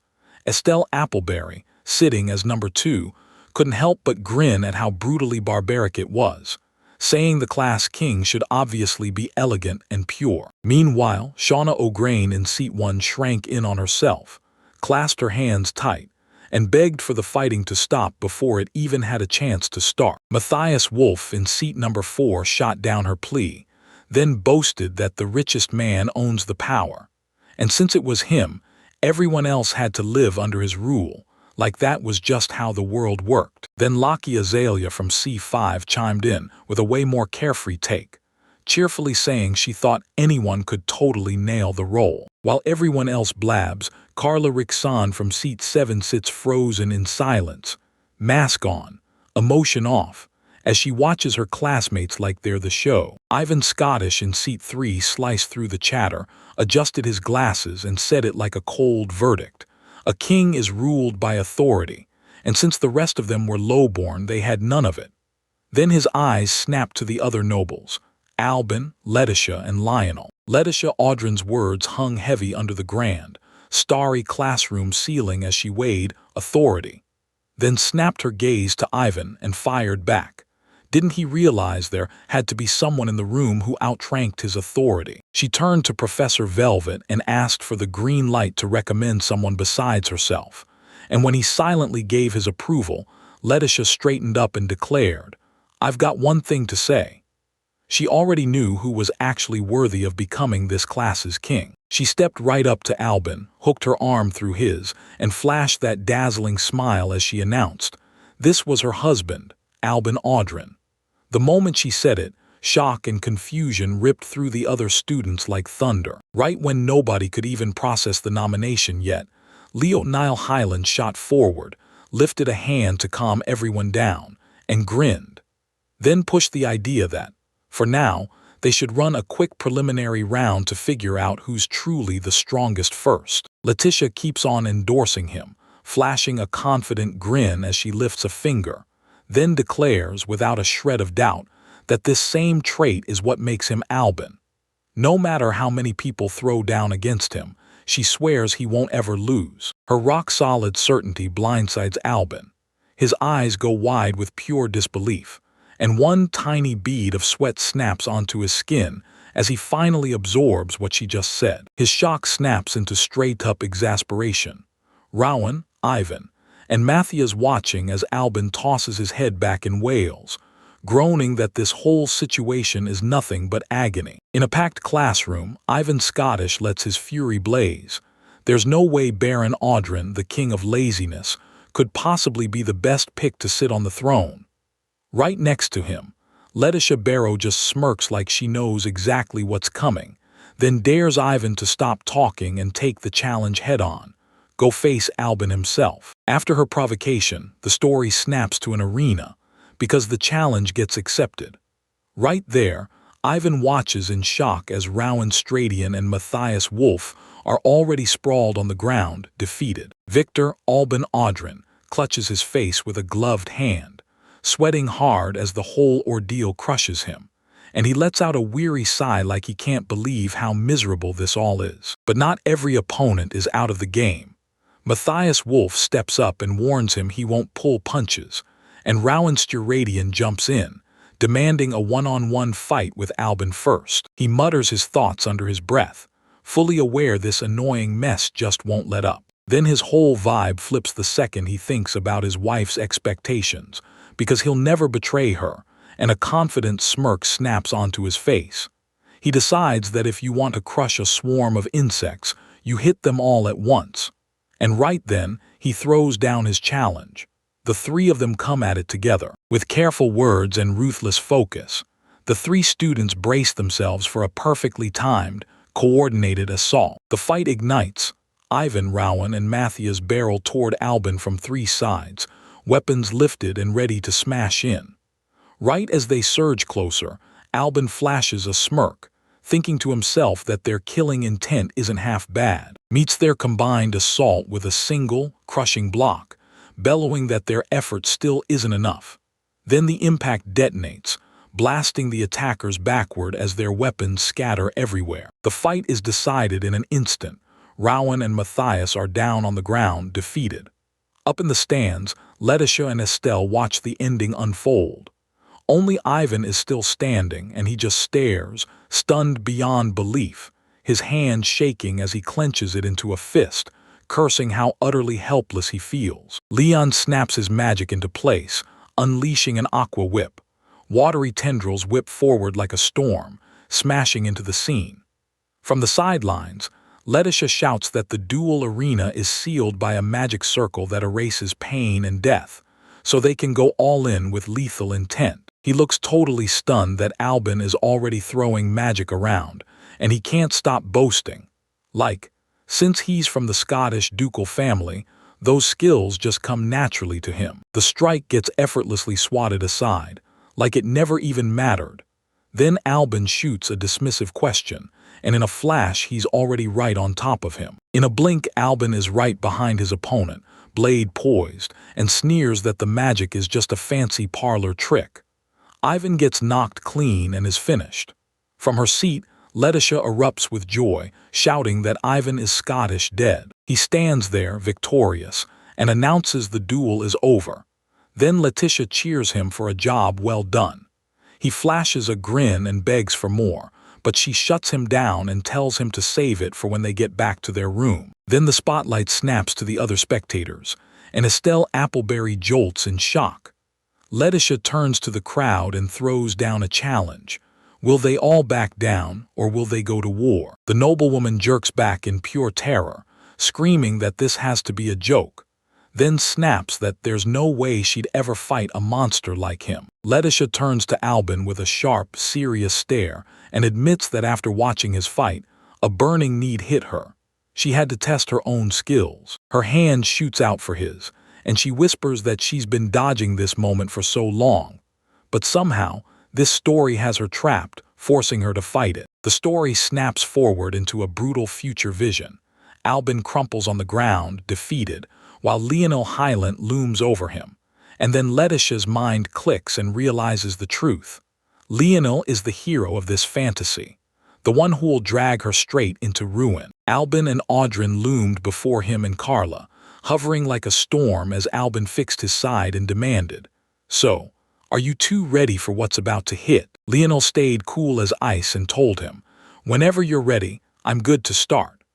Albin's lips snapped into a confident smirk as he clocked the young man's readiness and called him Leo. He couldn't afford to lose this competition. Rage and determination flared behind his eyes as he dared the so-called protagonist to step up and prove he had what it takes. With a roar, Albin announced the match was on, then blasted energy straight from his palm. But Lionel met it instantly, lifting his sword to slam the attack aside with a hard clash. That deflect was just the spark. Two warriors exploded toward each other, blades crashing in a lightning-fast exchange. And then Albin twisted at the last second to slip past Lionel's deadly swing. Albin caught his breath, flashed a quick compliment, and admitted Lionel's skills were no joke. Lionel looked momentarily stunned, then shot back, "I can say the same about you." Their blades slammed together again, and Albin couldn't help but grimace. No matter how carefully he guessed his opponent's strength, they were already dead even, and it made him wonder. Was the protagonist's correction power finally kicking in, pushing this fight past his limits. He barked at Lionel, his voice crackling with equal parts awe and irritation. Because yeah, it was wild. He admitted that Lionel could stay right on his heels even when they were going for each other's throats, and from across the arena Lionel shot back that he felt genuinely honored by the compliment. From the sidelines, Estelle Appleberry couldn't look away.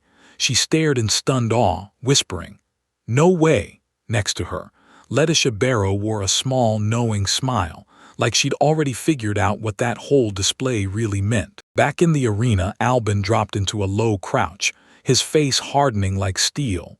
Then he declared it plain. Lionel's skills deserved real effort, and from here on out, he was going to take this fight seriously. He slams his sword down with blinding speed, and Lionel can only choke out a grunt as his eyes blow wide at the blade crashing toward him. The impact slams through Lionel's guard, shattering it in an instant. Then Alvin shoots him a wild grin and shouts that the match is over. But when Lionel squares up, his blade doesn't budge. He holds the line and shuts down the brutal onslaught, and that sudden wall of resistance throws Albin completely off. Their blades stay locked, sparks screaming through the gap as they clash, and Albin's face breaks into a wild, unstoppable grin, his eyes shining like he's finally found a fight worth living for. He slams the stalemate open with a brutal shove, then detonates a whirlwind combo, strike after strike. The speed hits like lightning, and Lionel gets whipped backward. A flash tears across the moment as the impact knocks him clean off his feet. As Lionel's body slams into the ground, Carla Rixon barrels forward, her voice shaking with shock as she announces Lionel Highland is dead, while Letitia and Estelle stare from the stands at the brutal outcome. The proctor, Paula Velvet, slams an official end to the duel, her voice blasting across the arena as she declares Albin Audrin the winner. And it instantly floors Albin, who snaps his head up, stunned and completely bewildered. But Lionel isn't dead. He's crouched on the ground, admitting to Baron Otterin that he got totally outmatched and couldn't keep up, noticing halfway through the fight that Albin suddenly had to go serious. That snaps something in Albin.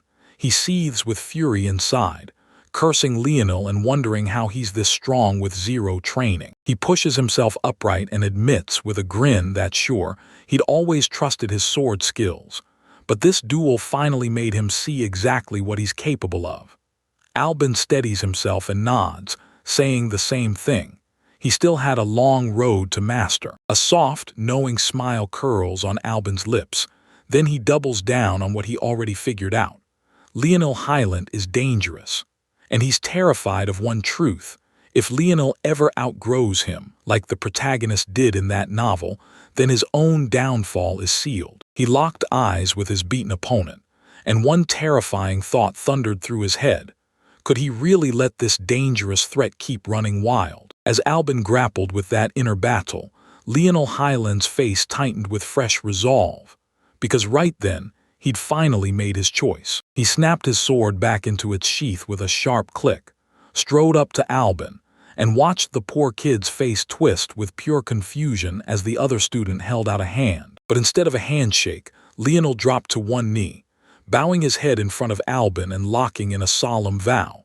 He'd become Albin's knight. He lifted his eyes with iron resolve and kept right on preaching. Then he declared he'd push for Baron Albin Adrin II, for an even bigger role. His voice boomed across the arena and named Albin as class king. Right there, the whole crowd in the stands went stone-cold silent in pure shock. Albin Audrin sauntered through the city streets, smiling like his luck couldn't be touched, because Lionel Highland, the so-called king, was supposed to end him, but that fear already feels like a bad dream. His win in the duel didn't just secure his future, it handed him something bigger. A date with Letitia. He bites down on the food Letitia hands him and, boom. It's so insanely delicious it almost stops him, and he loves it because she's the one feeding him. She asks if he likes it and he nods yes. Then she blushes and tells him it's payback for earlier when he fed her first. A sudden burst of PDA makes two women nearby stare, and they start whispering that the students from the Prince's Academy are way too cozy for broad daylight. Right as Letitia hears it and drops her gaze, embarrassment flashing across her face. Noticing her discomfort, Albin snatched her hand, urged they slip out right now, said he'd heard of a killer tea shop just down the nearby alley, and steered her gently away from the prying eyes. Letitia's face lit up and her spirits soared as she pointed ahead with a huge grin, shouting that they'd finally found a shop. Albin snapped his gaze toward the building she'd marked. From inside the tea shop, a young attendant leans out the door to peek, then spots Albin with a girl and her face clicks with recognition, only for her gaze to snap to another person nearby, and she realizes it's her classmate, Shanoa. Jingles rings as Albin and Letitia step inside, and a kind woman in an apron beams at them, welcomes them like family, and gestures for them to pick any seat they want. The young attendant from before steps up to the woman, and her mother tells her the preparations are finally done.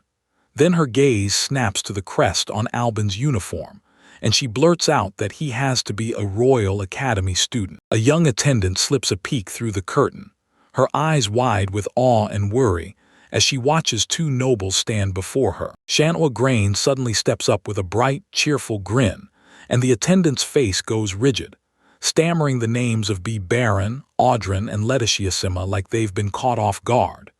Then she snaps, demanding to know why they're here. But her mother stays cool, just asks Shanoa whether these newcomers are her school friends. A young attendant panics and apologizes for the wait, then hurriedly sets a cup of tea and a scone on the table. As Letitia breathes in the scent, she instantly nails it as Rahina tea from the Siren Highlands, leaving the attendant stunned. The girl confirms it, clearly impressed, and Letitia admits she's picky when it comes to tea. Albin takes a sip and nods like he's found treasure, saying it's delicious and made for the scone, and Letitia then turns to Shanoa, praising her killer skill, while the shop owner chips in that she's always been a lightning-fast learner with a ton of talents, and the young attendant soaks up every compliment, clearly moved. That praise yanks a memory straight into the attendant's mind. Her mother's voice pushing her to get into a good school so she'd land a stable job, and the way her younger self had shut it down with a painful, full-on protest cry. Her younger self fought back with fire, insisting she'd keep the shop running and slamming home the truth. This was the precious place their father left behind for them. As the memories fade, the story snaps back to the present. Shanoa turns to the attendant and blurts out an unexpected question. "Do you want to be a king?"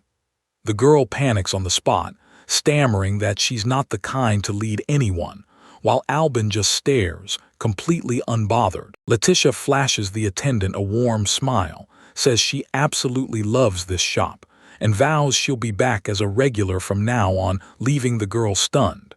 Then she adds, "I just know we'll get along great." When their visit finally wraps up, Letitia leans in and begs Shanoa to brew that tea again after school tomorrow.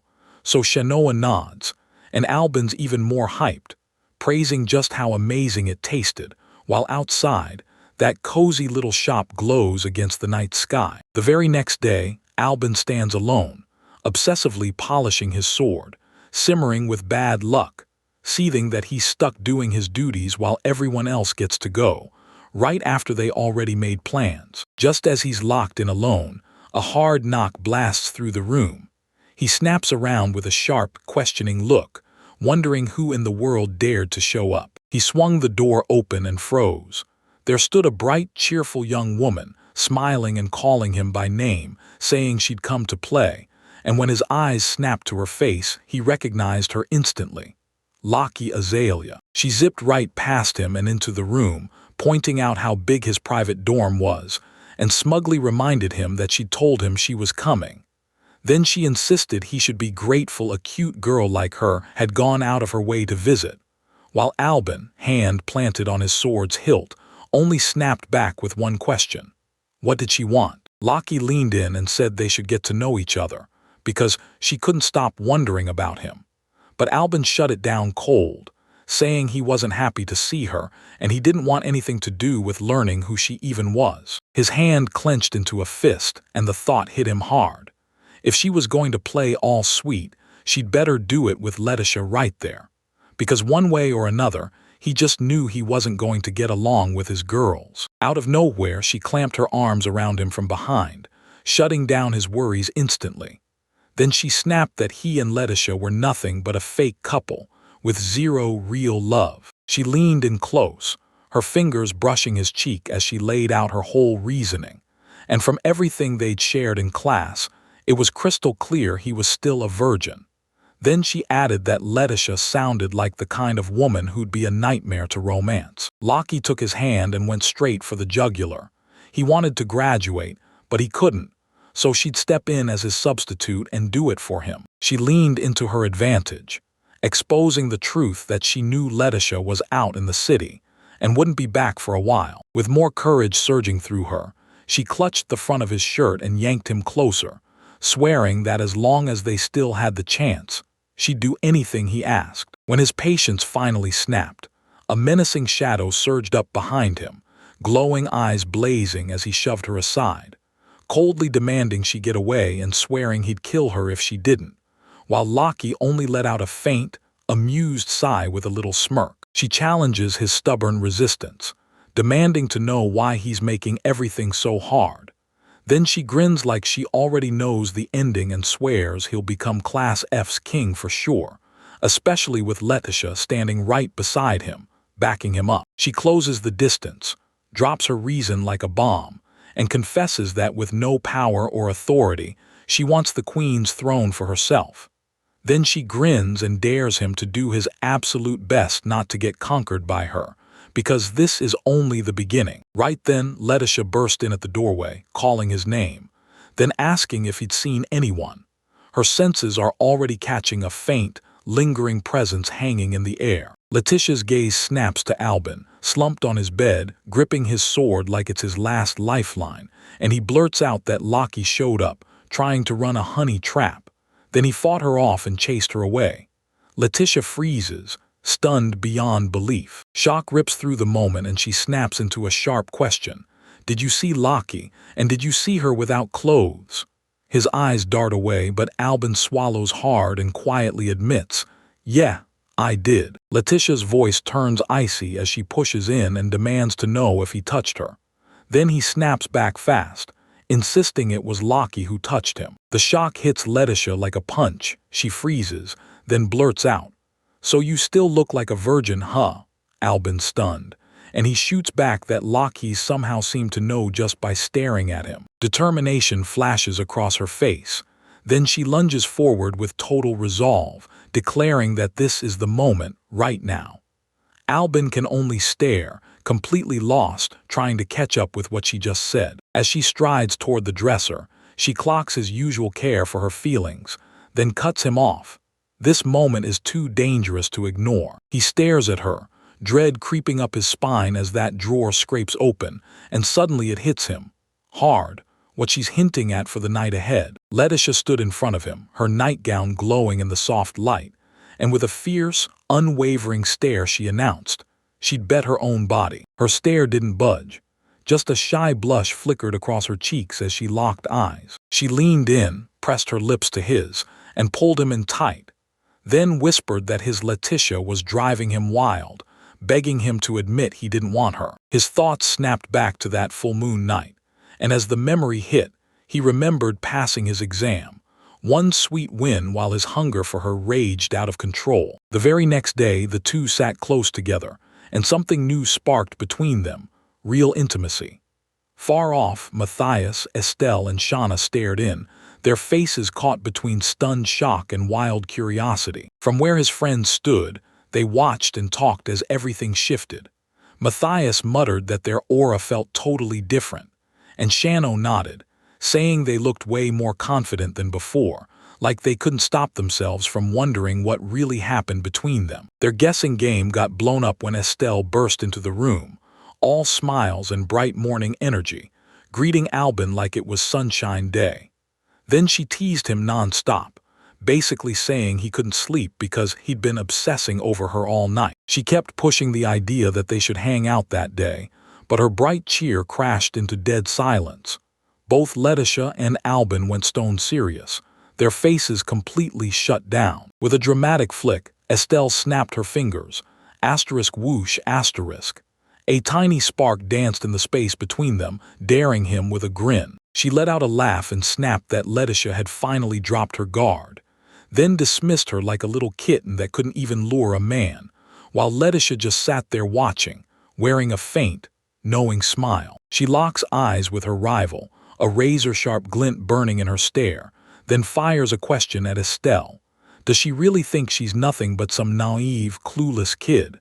Estelle freezes, and a startled little gasp slips out before she can stop it. Leaning in, she admits Estelle actually made the first move, and it genuinely surprises her. Then Lionel Highland nearby just stares, completely thrown off by what's happening. He snaps his gaze to Albin Audrin and calls him Baron Audrin for answers, but Albin cuts him off cold, saying it's a hassle and he shouldn't be bothered.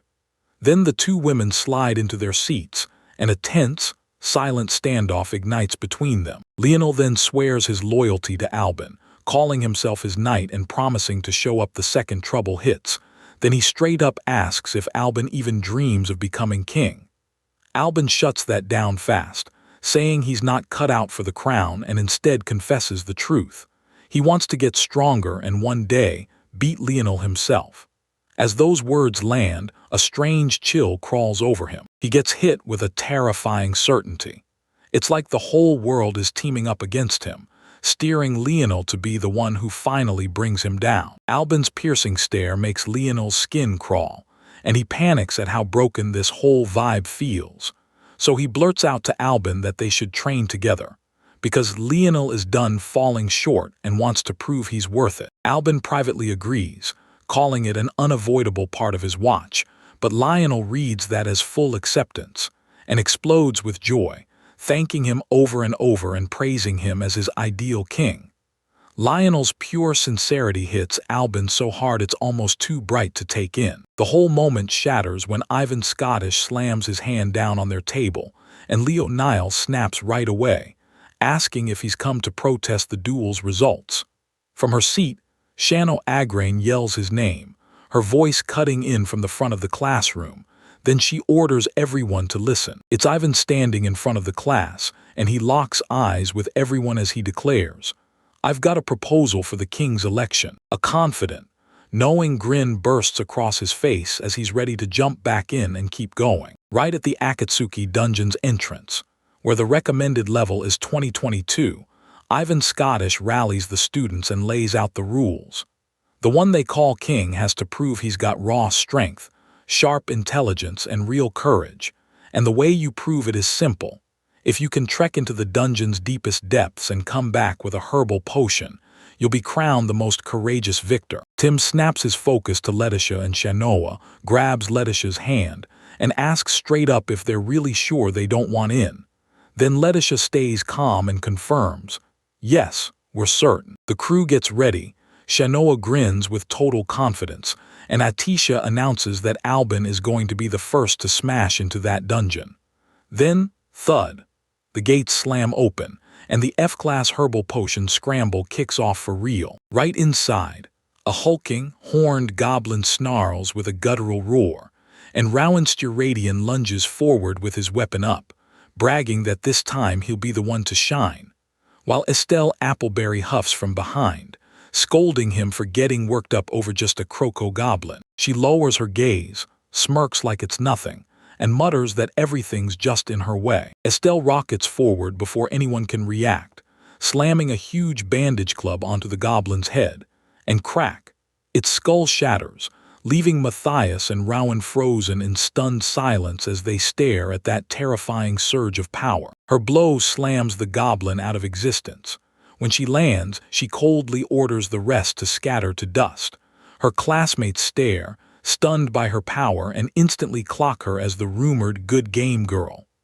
Estelle just smiles and thanks the creature like it was the warm-up match. While everyone else is still stunned by the display, Albin Audrin rips the moment wide open, sprinting past them and diving deeper into the dungeon. And when Estelle shouts for him to stop, he slows just enough to shoot back a quick glance. He's grateful, and he's practically glowing as he clocks her praise for his insane speed. From far away, Ivan's Scottish smirk flashes, and he admits the truth. When it comes to raw movement, Albin is faster. But then he grins like it's not over, saying the moment he lights up speed-enhancing matches, the whole outcome changes. His face tightens as he fires the question into the air, calling out Baron Audrin's absence.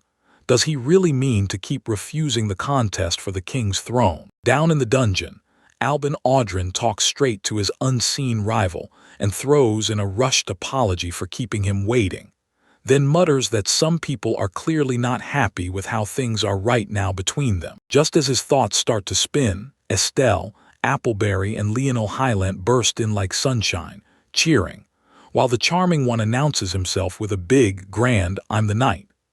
Ivan Scottish follows right behind them, and you can see pure worry creeping across his face, while Albin's expression turns bitter the moment the interruption hits. Estelle tunes out his mood and snaps, "It's our turn now, everyone deeper together." Albin grumbles under his breath about the noise, then barrels forward with the others, charging into the dungeon's darkest depths. They burst into a huge, hollow cavern, massive, silent, and totally empty. As Albin steps into the endless dungeon depths, he confirms this is the deepest part of the place. But he can't find a single herbal potion anywhere, and that feels wrong. Estelle starts to wonder if one's about to show up, and Ivan cuts in with a sharp suspicion. Why would teleportation magic be here at all? Suddenly, his eyes blow wide. Then a blinding light explodes from the ground, and Albin screams for everyone to back up, yanking Delaki out of the way just as a violent burst of magic tears forward. The explosion slams into the ceiling, blasting the area with a rain of falling rock. Then Lionel shouts, "Everyone okay?" While Ivan just freezes, staring in stunned silence. As the dust finally settles, a hulking shape comes into focus. Right in front of them, a giant one-eyed monster looms with an unconscious person slung over its shoulder. Ivan gasps out its name in pure shock, a cyclops. Estelle and Lockie stare up at the creature, frozen in shock. Estelle blurts out, "How in the world is a monster this rare even here?" The cyclops glares down at them, its one eye blazing with feral fury. Ivan freezes with his mouth hanging open, dread crawling in as he realizes, this isn't the scenario they were promised at all. He snaps his eyes to Albin, who's still sprawled on the floor after that evasive dodge. He snapped into action, smashing his fist into the cavern floor, wham! And the whole place detonated with a deafening crack, the shockwave staggering the massive cyclops. A monster snapped back in seconds, smashing Ivan flying through the air. His classmates screamed his name. Then the panic got cut off by a sudden dark blur. Albin Audrin moved like he didn't belong to this world, rocketing in at impossible speed. His grin turned vicious as he slammed into the beast, sneering that something this powerful was just a worthless lump of flesh that had no right to get cocky. He didn't spare the monster even a second look. He snapped commands to his crew. He told Lockie to handle Ivan, and she nodded right away. Then his eyes sharpened and locked onto Lionel, and with a cocky smirk Albin ordered Leo to stick close, grinning that it was time to make the creature regret messing with them. Estelle just stared, completely stunned by how fast Albin changed. Lionel's resolve snapped into place the second he nodded to Albin's command, and right then, the Cyclops clenched harder around the unconscious body it had been carrying. Albin whipped out his blade, posture buzzing with deadly intent, and he spoke to his companion with a reverence so deep it could cut steel. "My king." Right before those huge, intimidating doors, Letitia, Shanoa, and Estelle huddle up. Then Letitia snaps her gaze to Shanoa and asks, "Did you find the potion herbs?"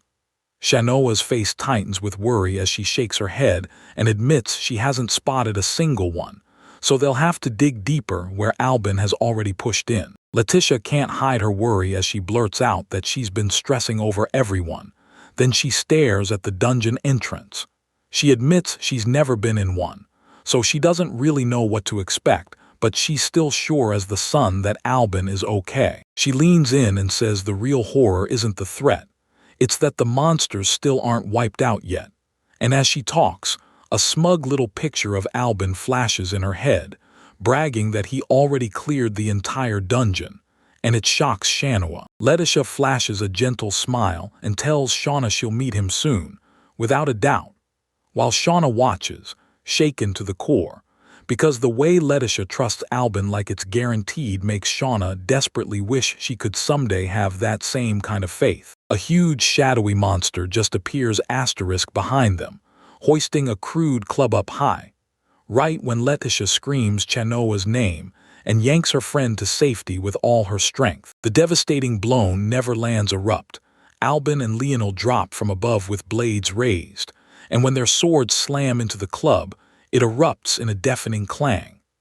Light detonates in a white-hot flash, and the punch of that collision hurls both young men flying backward through the air. They hit the ground on their feet, locked and loaded for a fight, and Albin snaps that this brute is way tougher than he pictured.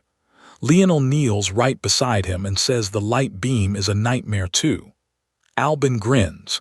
He already spotted a weak spot, and then they realize there's a delay before it can fire again. The Cyclops bellows that it's going to wipe them all out in one brutal swing, and Albin coolly snaps to Lionel, telling him to get ready. That monster's lone, gigantic eye ignites with raw power, swallowing energy like a storm, right before it unleashes a brutal blast. Lionel lifts his eyes off the dirt. Then Albin strides right into his path, cutting off his view of the creature, smirking like a dare as he asks if Lionel's just watching him before snapping, "I won't let you." He praises Lionel, and right when the kid's blade slams into the Cyclops' one eye, the beast freezes for a heartbeat. Then Albin explodes forward to capitalize immediately. He bursts forward with a storm of slashes, swearing he'll thank his partner for carving that opening. With a savage grin, he lets out a maniacal shout and declares his technique, Aerial Blade. The technique lands perfectly, one razor-clean slash, and the monster's head flies off its shoulders, while the massive body crumples forward, finally beaten. As the headless corpse kneels, Lionel rockets toward Albin in pure celebration, grinning that his knight finally earned the praise he was hunting. Yet Albin stays stone cold, saying he never agreed to any of that. Right when the tension spikes, Estelle barges in and demands, "What just happened?" Flustered out of her mind, insisting Ivan was supposed to be heading straight for the Cyclops. Her eyes lock onto Albin and Lionel standing shoulder to shoulder, and she can't believe they'd actually team up. Meanwhile, Ivan is crumpled on the ground in defeat as Letitia and Shauna watch. Albin barrels right past the crowd, locking eyes only on the defeated Ivan, blade raised to the student's throat as he snarls, cold as steel, demanding the maggot talk if he knows anything. Right before Ivan can even open his mouth, a shark-like caw from a crow tears through the air, snapping Albin's focus to it instantly. Perched nearby, Carla Rixon sits a crow on her arm, then greets him with a chilling title, Darkness Assassin Maru Asterisk. Albin freezes, staring like he's seen a ghost, and blurts out, "When did she get here, and why is she showing up?" Carla, the masked woman, points at the defeated student sprawled on the floor, and Estelle blurts out, "Are you a bat?" Carla snaps back that she'd been with Albin and the others from the instant they walked into the room. She keeps talking straight to Albin, and the second her words land, his eyes blow wide with pure shock. Then, right by his side, this tiny chicken-like creature flickers into existence with a faint little paw. Just as the creature bursts into view, Rowan drops the real bombshell. He tells everyone that Letitia and Shano have been kidnapped, and shock ripples straight through Estelle, Lionel, and even Shano herself, standing right there, safe and sound. Harmed?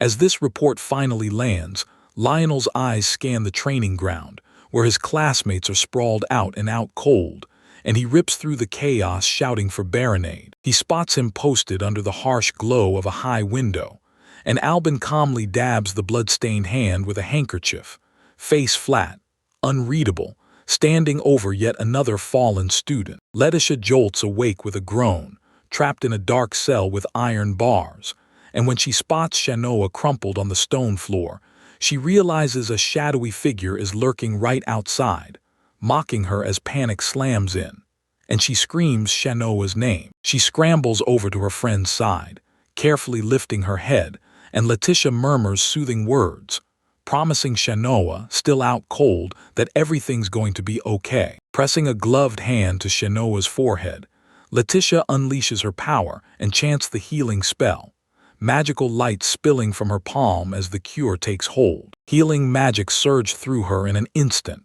Shanoa's eyes fluttered open, and she dazedly murmured, "Letitia," as confusion crashed in over where she was and what had just happened. Right when Shanoa starts to claw her way back, a sharp new voice slices through the air. Spiky-haired, round sunglasses guy strides up and greets Letitia Barrow by her full maiden name, standing tall like he owns the moment, with two huge, scary thugs looming on either side. He smirks and calls it a damn shame she's been turned into a cash-making tool, then rips out a warning. "Don't you dare say his name, Audrin, with that filthy mouth." And with a wild laugh, he marvels at how stubborn and strong-willed she really is. His taunts just keep coming as he leans in and dares her to admit she really thinks she'll be rescued. Then he flashes a sinister grin and drops the bomb that a powerful ally is on their side. Letitia hears it and her face hardens instantly, and you can see her silently racing to figure out who that supporter could possibly be. The man throws his cards on the table, saying Shanoa is their hostage, and now that she's in their grip, they'll drag her mother to sign over the land their tea shop owns. Hearing his threat, Shanoa shoots forward and hammers at the cell bars, fear carving her face as she begs him, pleading for him to stay out of her shop. Her cries get crushed by violence. The thug leader jacks his fist into the bars beside her face, snarling for her to shut up, while Letitia, stuck behind it all, can only stare in terror and shout her friend's name. Two thugs spun away from the cell and ordered their captives to stay dead quiet until their client showed up, while Letitia, from the floor, stared them down with icy, razor-sharp focus. Shanoa trembled beside her, blurting out Letitia's name and begging what would happen to them, while Letitia pulled her close, face calm, eyes drifting past the cell bars like she already knew. Her terror kept climbing. Her teeth chattered as she sobbed that she and her mother might be killed. A steady hand settled on her shoulder, and Letitia's calm smile lit up the fear. She promised they'd get out of there, then told Shanok to stop sobbing and trust her, even as she started peeling off one of her black gloves. Her words did nothing to calm Shino's sobs, and that's when the bald thug lost it. He slammed the bars and yelled at them to stop sniveling. Letitia stood there, ice cold, and told him that if he wanted silence, he should let them show what they could do. He jerked back a little, cheeks heating from her refusal, then stammered that he couldn't, because to him they were valuable merchandise meant for the brothel. A sly, provocative grin crept across her face as she mused that she had no interest in being touched. But it was a real shame his desires were left hanging, calling his whole predicament straight-up pitiful. Raging at her mockery, the bald thug bellowed that if she wanted it so badly, he'd give her exactly what she asked for. Then he slammed his arm through the bars to grab her, but with lightning-fast speed, Letitia snapped his fist out of the air with her bare hand, stopping the attack cold. Before he could even blink, she yanked his arm around with brutal force, *crack*, and his bones snapped with a horrifying sound as his body twisted in raw, brutal agony. Shano gaped in total disbelief as the other thugs stared, slack-jawed at their comrades, grotesquely shattered limbs. She could only stare as the last conscious thug hauled himself upright and bolted, screaming curses, while his partner stayed sprawled and stunned on the floor. War raged and Letitia wasn't done yet. With a calm breath, she invoked her spell, Wind Impact, and blasted a brutal gust that hurled the first thug backward just as he started to recover, ripping a strangled cry out of him. Then she tilted her head and asked, cool as ice, if he'd really forgotten her. With both captors down, she struck a graceful pose as dazzling lights shimmered around her, then said, "The more beautiful something is, the more you should resist the urge to touch it." That shocking burst of power left Shanoa completely stunned. She couldn't stop herself from admitting that Letitia was unreal, with strength that even rivaled Albin's. Letitia tried to brush off the praise, but Shanoa wouldn't let it go. She doubled down, saying Letitia was strong enough already, And more than that, she was truly magnificent. Letitia's world tilted when that heartfelt praise hit her. Her cheeks flared with a shy blush as she coughed, then sputtered out a nervous, almost reluctant thank you. Letitia snapped back into control, locked eyes with Shano, and laid out a wild plan. Grab flammable stuff and spark a diversion. When Shano demanded they just run, Letitia hit back that the whole area was packed with lookouts, so the smartest move was to lure attention with a distraction. The place they were locked in was a rowdy tavern. Downstairs, people chugged drinks and played cards, totally oblivious to the chaos that had just erupted upstairs. Meanwhile, outside the tavern, Albin Audrin and Carla Rixin crouched in the bushes, watching the doors like predators. Carla confirmed Letitia was inside, but then she dropped the bomb. Around 100 enemies were packed in there. Albin took it in, face unreadable, numbers turning over in his head. His thoughts snapped into place, and a dark, confident grin spread across his face. 100, he thought, was a sweet, round number perfect for slaughter. He snapped around and started marching straight for the building, and when Carla saw it, panic hit. She shouted for him to wait, insisting he couldn't go alone, but he never even listened. A sudden blast rips the roof off a nearby building, and Albin Audrin stares up at the chaos. Panic screams fill the air, shouting that there's a fire and that everyone needs. A smirk of pure confidence snaps onto his face, and right away he knows. This is the exact signal he's been waiting to hit. Inside the captive building, Letitia and Shanoa stare at the flames they sparked, smoke stinging Letitia's mouth as she urges Shanoa to run before it's too late. Shanoa nods in silence and moves fast. Just as they start to leave, a hand snaps onto Letitia's ankle. One of the surviving captors on the floor snarls that she's not going anywhere, and she gasps in shock. Shanoa lunges to break her friend free, begging a man to let go, and Letitia yells for her to run on. "I'll be okay." But tears flood Shanoa's eyes as she fights back, insisting, shaking and fierce, that she's not leaving Letitia behind. Thick smoke billows out as the fire races forward, and Shanoa suddenly breaks into a brutal coughing fit. So Letitia panics and shouts her name as the flames crawl in. Closer, her breath catches. Her eyes blow wide with pure panic as everything races downhill fast. Predicament, then, right on cue, Albin launches his attack outside, smashing straight into the enemy and ripping a guard's arm clean off in one brutal, lightning-fast strike. Back inside, Letitia's panic snaps into wide-eyed tears, like the fear finally caught up to her. Shock ripped through her, pure horror at Shanoa. Instead of folding into helplessness, Shanoa swung with everything, smashing their captor and sending him tumbling away. As the escape burst into motion, panic carved into Albin's face, cold sweat drenching his skin as he finally shoved through and made it too. The second he caught her, relief slammed through him, and he crushed Letitia into a tight, fearsome embrace, whispering that she was safe now. She was shocked he'd shown up, but she calmed him fast. She was okay because he was there to guard her. They clung to each other, hearts steady, caught in a rare breath of peace while everything else raged around them. They closed the gap, inches from each other, completely ignoring Shanoa as she watched their intimate reunion with a flustered, breathless expression. They burst out of the collapsing structure and crashed into a rocky clearing, and Albin hit the ground hard and steady, like this was always the same. Then he snapped that they needed to keep moving and urged them to flee. Then their getaway got slammed shut the instant it started, because the three of them stood shoulder to shoulder as fresh enemies blocked their way. Before them, the kidnappers' leader stood tall, with his right-hand man at his side. He clapped with pure sarcasm, crowing about the fire they'd kicked up, then smirked and demanded how they planned to deal with the score echoed in the background, and the man's smirk snapped wider as he delivered a chilling confession. He was the one who ordered the capture of what? Letitia's words lit a primal blaze in Albin's chest. His throat ripped open with a guttural roar. His face twisted in pure rage as his fangs started to prominent.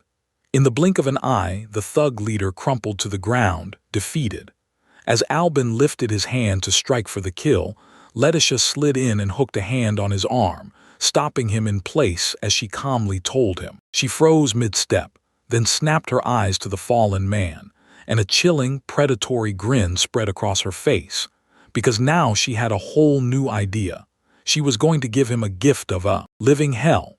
The massive dark bird beast squawks and thrashes like it can't breathe, terrified by the sudden silence.